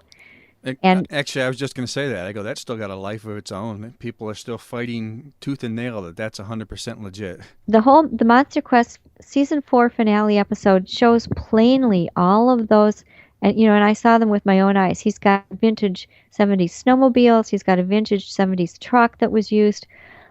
He did research on the internet to get the exact design of the badges that state troopers would wear back then, and the scene where the man is lying on the ground. And when I first saw it, I immediately said, some guy dug a hole. I'm just naturally suspicious. Some guy dug a hole, stood in the hole, and then they stuck pig guts or something in his shirt to make it look like that. Well, it wasn't pig guts. It was even worse than that. It was a big pile of spray foam from one of those spray sealant cans. Right. That he then sprayed with pink and orange paint to look like guts. And it was very realistic. It was surprisingly realistic. And I would see on forums where people were writing in saying, well, obviously, I can see where this is the spleen and the small intestine attaches to the coccyx and this and that. And people were they wanted to believe so badly, and some of them still do. And I don't know if they think that Monster Quest, coerced these men into confessing and the confessions were fake and, it really happened or what. But believe me, folks, it was an all in all, out and out hoax. An admitted hoax, too, by the people that did it. So, I mean, it's legitimately debunked. Confessed by on national TV. You just don't nail a hoax any better than that. No. What about that? What was that one a while ago? Bigfoot was in the freezer. You remember that one? Was that just last year or something where they claimed they had Bigfoot and he was stuck in their freezer? But yeah, that was a few years ago already. And one of those guys is still around, trying to make claims and stay in it. But that was another one. That was another one that I just refrained from comment because it just did not look real to me. Exactly. So, of all this you've done, what's your favorite, or what's your best case, or how about personal? I mean, have you encountered one yourself? Well, of the Dogman, I was actually on site in Michigan doing the filming for the first show with several witnesses who had seen two different creatures on a very isolated road near Reed City, which is kind of in the Manistee National Forest, which is 1 million acres and is a real hotbed for both Bigfoot and both Bigfoot and Dogman sightings. And we were staking out this area where it had been seen. It was 2:30 in the morning. It was still 95 degrees. There were swarms of mosquitoes. There was a storm coming. It was just this crazy atmosphere. And we were surrounded by thick brush. So any human who was trying to hoax us in, say, a wolf suit or something would have sweated to death and been crazy. And besides, we were seeing something with green yellow eye shine in the bushes every once in a while. Something was running just outside the light of our spotlight that we had shining down the road, and of course the History Channel cameraman was prowling about. I was standing right by the van, the History Channel van, and heard something that sounded exactly like a huge dog shaking out wet fur about 30 feet away from me. Wow. I happened to glance down toward the end of where the spotlight was shining, and I saw something run across the road just outside the edge, but the spotlight caught its fur just for a second or two. And what I saw was something's spine covered with gray fur. It was upright, and within a second or so, it had blotted out a 7-foot-tall reflective road sign that happened to be right there. So I may have seen the spine of a running dogman, but they had seen two different individual dogmen. One was they described as 7 feet tall and gray, and the other one they had said was about 6 feet tall and dark furred. So that would be my closest encounter that I know of with a dogman. And that was actually with Monster Quest. You were with them when that happened then? Right. And of course, the cameraman was looking the other way. Well, naturally. It's all over within, if you don't, it's all over within a second. Yeah, and that was weird because almost none of that footage that we filmed out at this location was used because somehow the film retained the dates and timestamp in white on the bottom of it. And there was no way to know that when you were looking at it, as you were filming. It was just one of these weird film snafus. And I had a bunch of film taken on my nice camera. Some of it was video. And the camera disappeared right off the seat of the History Channel van. And there was nobody around. I was staying within a few feet of the van most of the time. And there's no way anybody could have opened one of those doors and shut it without my having heard it or noticed. And there was nobody else out there. There just wasn't. That's creepy. So mysterious. Nobody could figure out. We spent 20 minutes combing the ditches just in case, and it had completely disappeared. I had set it on the passenger side seat, so the production company actually bought me a new replacement camera because the cameraman said, "Yeah, we just couldn't possibly explain where that camera went." It was just bizarre. So not only was the professional film ruined, my camera with my own little videos was gone. Well, maybe the dog man were a lot smarter than we give him credit for. He knew you had him, and he just reached in there and grabbed that. Jokingly say the dog man ate my camera. Yeah, how many people can say that legitimately? Well, I say joking. There's no way anybody could explain it. No, that's pretty weird. I mean, and the odds of actually seeing that when you're with a film crew out there, I mean, my gosh, things like that just don't happen. It's usually when you're by yourself, least expecting it, not when you're out there with a big crowd. Right, and it wasn't a big crowd. It was 3 witnesses, me and the cameraman. Oh, okay. And we were pretty quiet. We were just staying on the road, being quiet, and we were near a small, once abandoned schoolhouse that was being rehabbed, but the owner wasn't there very often, and it had a motion sensor light on it, and that light would every now and then just go off. But we'd hear something, but we could never see it. It was a very creepy situation. Have you found, or is this one of them, are there hot spots where you found there seems to be a lot more activity than other places? Oh, yeah. Yeah. And I don't know if that's just because, they roam around and find certain areas to their liking and stay and exploit the resources or what. But another thing that I always look at, it's grown increasingly easier to do this with the advent of Google Earth, is I first look at all the natural features around any reported sighting, and there's always water. With Dogman, there's often cornfields or woods or that sort of cover. But I also look for what I call cultural artifacts or human-made environmental factors, such as graveyards, churches, crossroads, military installations. These seem to crop up time and time again more often than they should.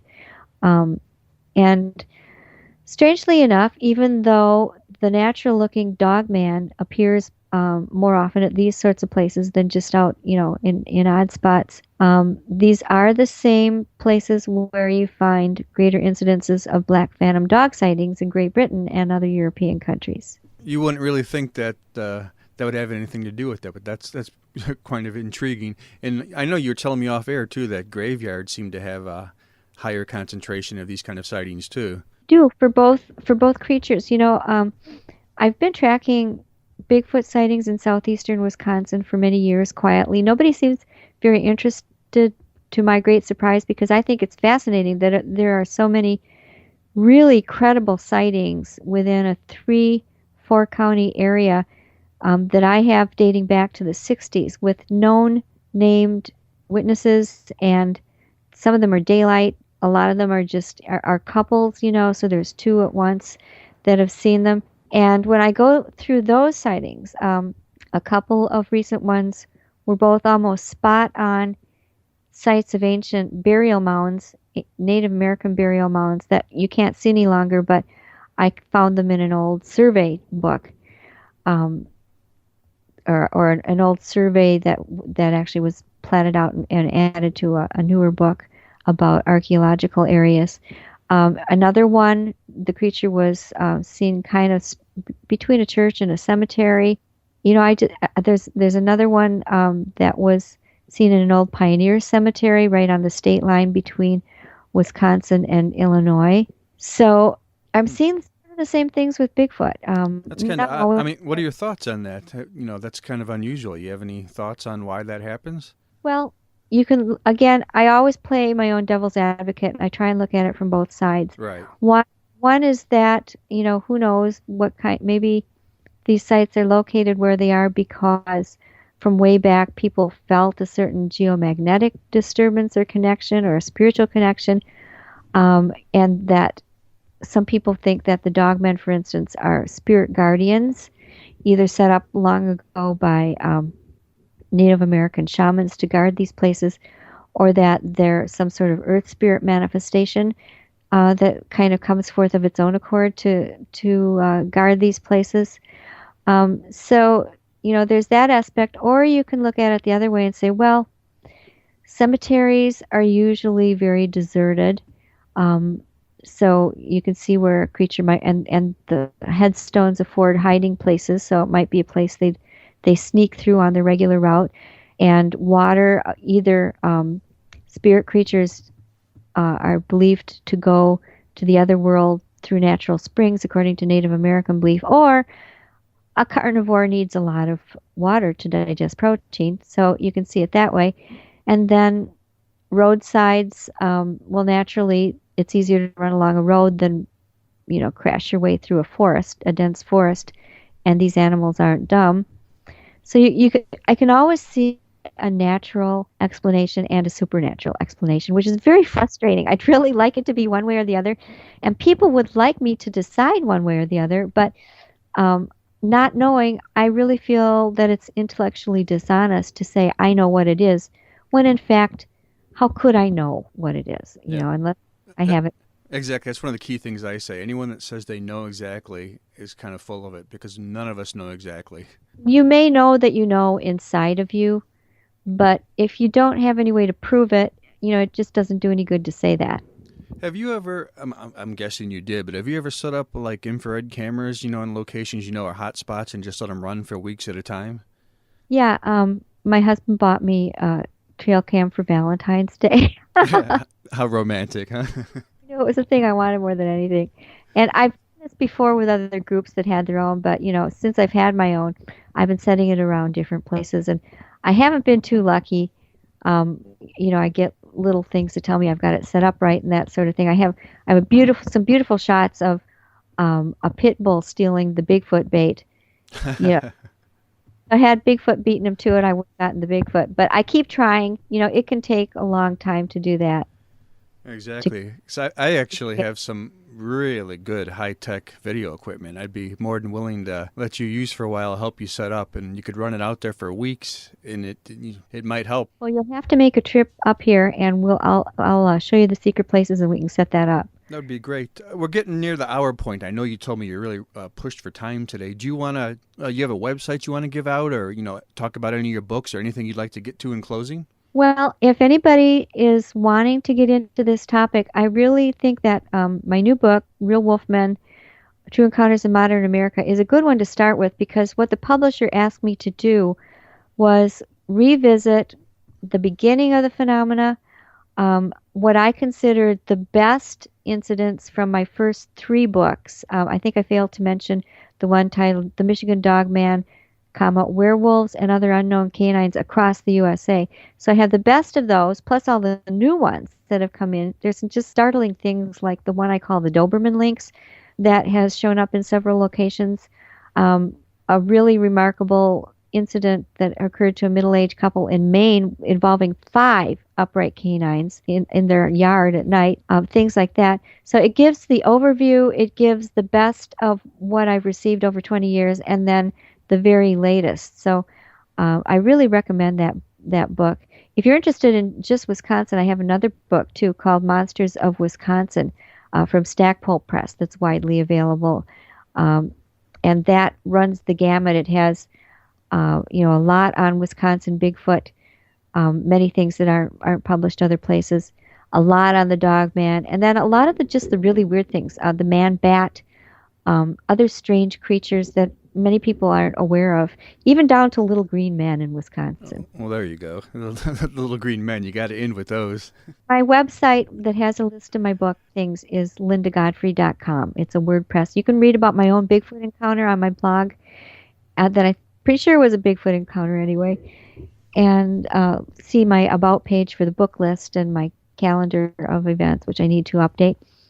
And just check around there. And you can also look on the bios. You can find my email if you want to report something. And yeah, if you saw a dog man or a Bigfoot, please write. Okay, well, Linda, that's been fascinating, and really appreciate you taking the time out of your busy day to talk with us. It was a blast. All right, that was Linda Godfrey. We hope you enjoyed tonight's show. We'll be back next Friday. See you next week.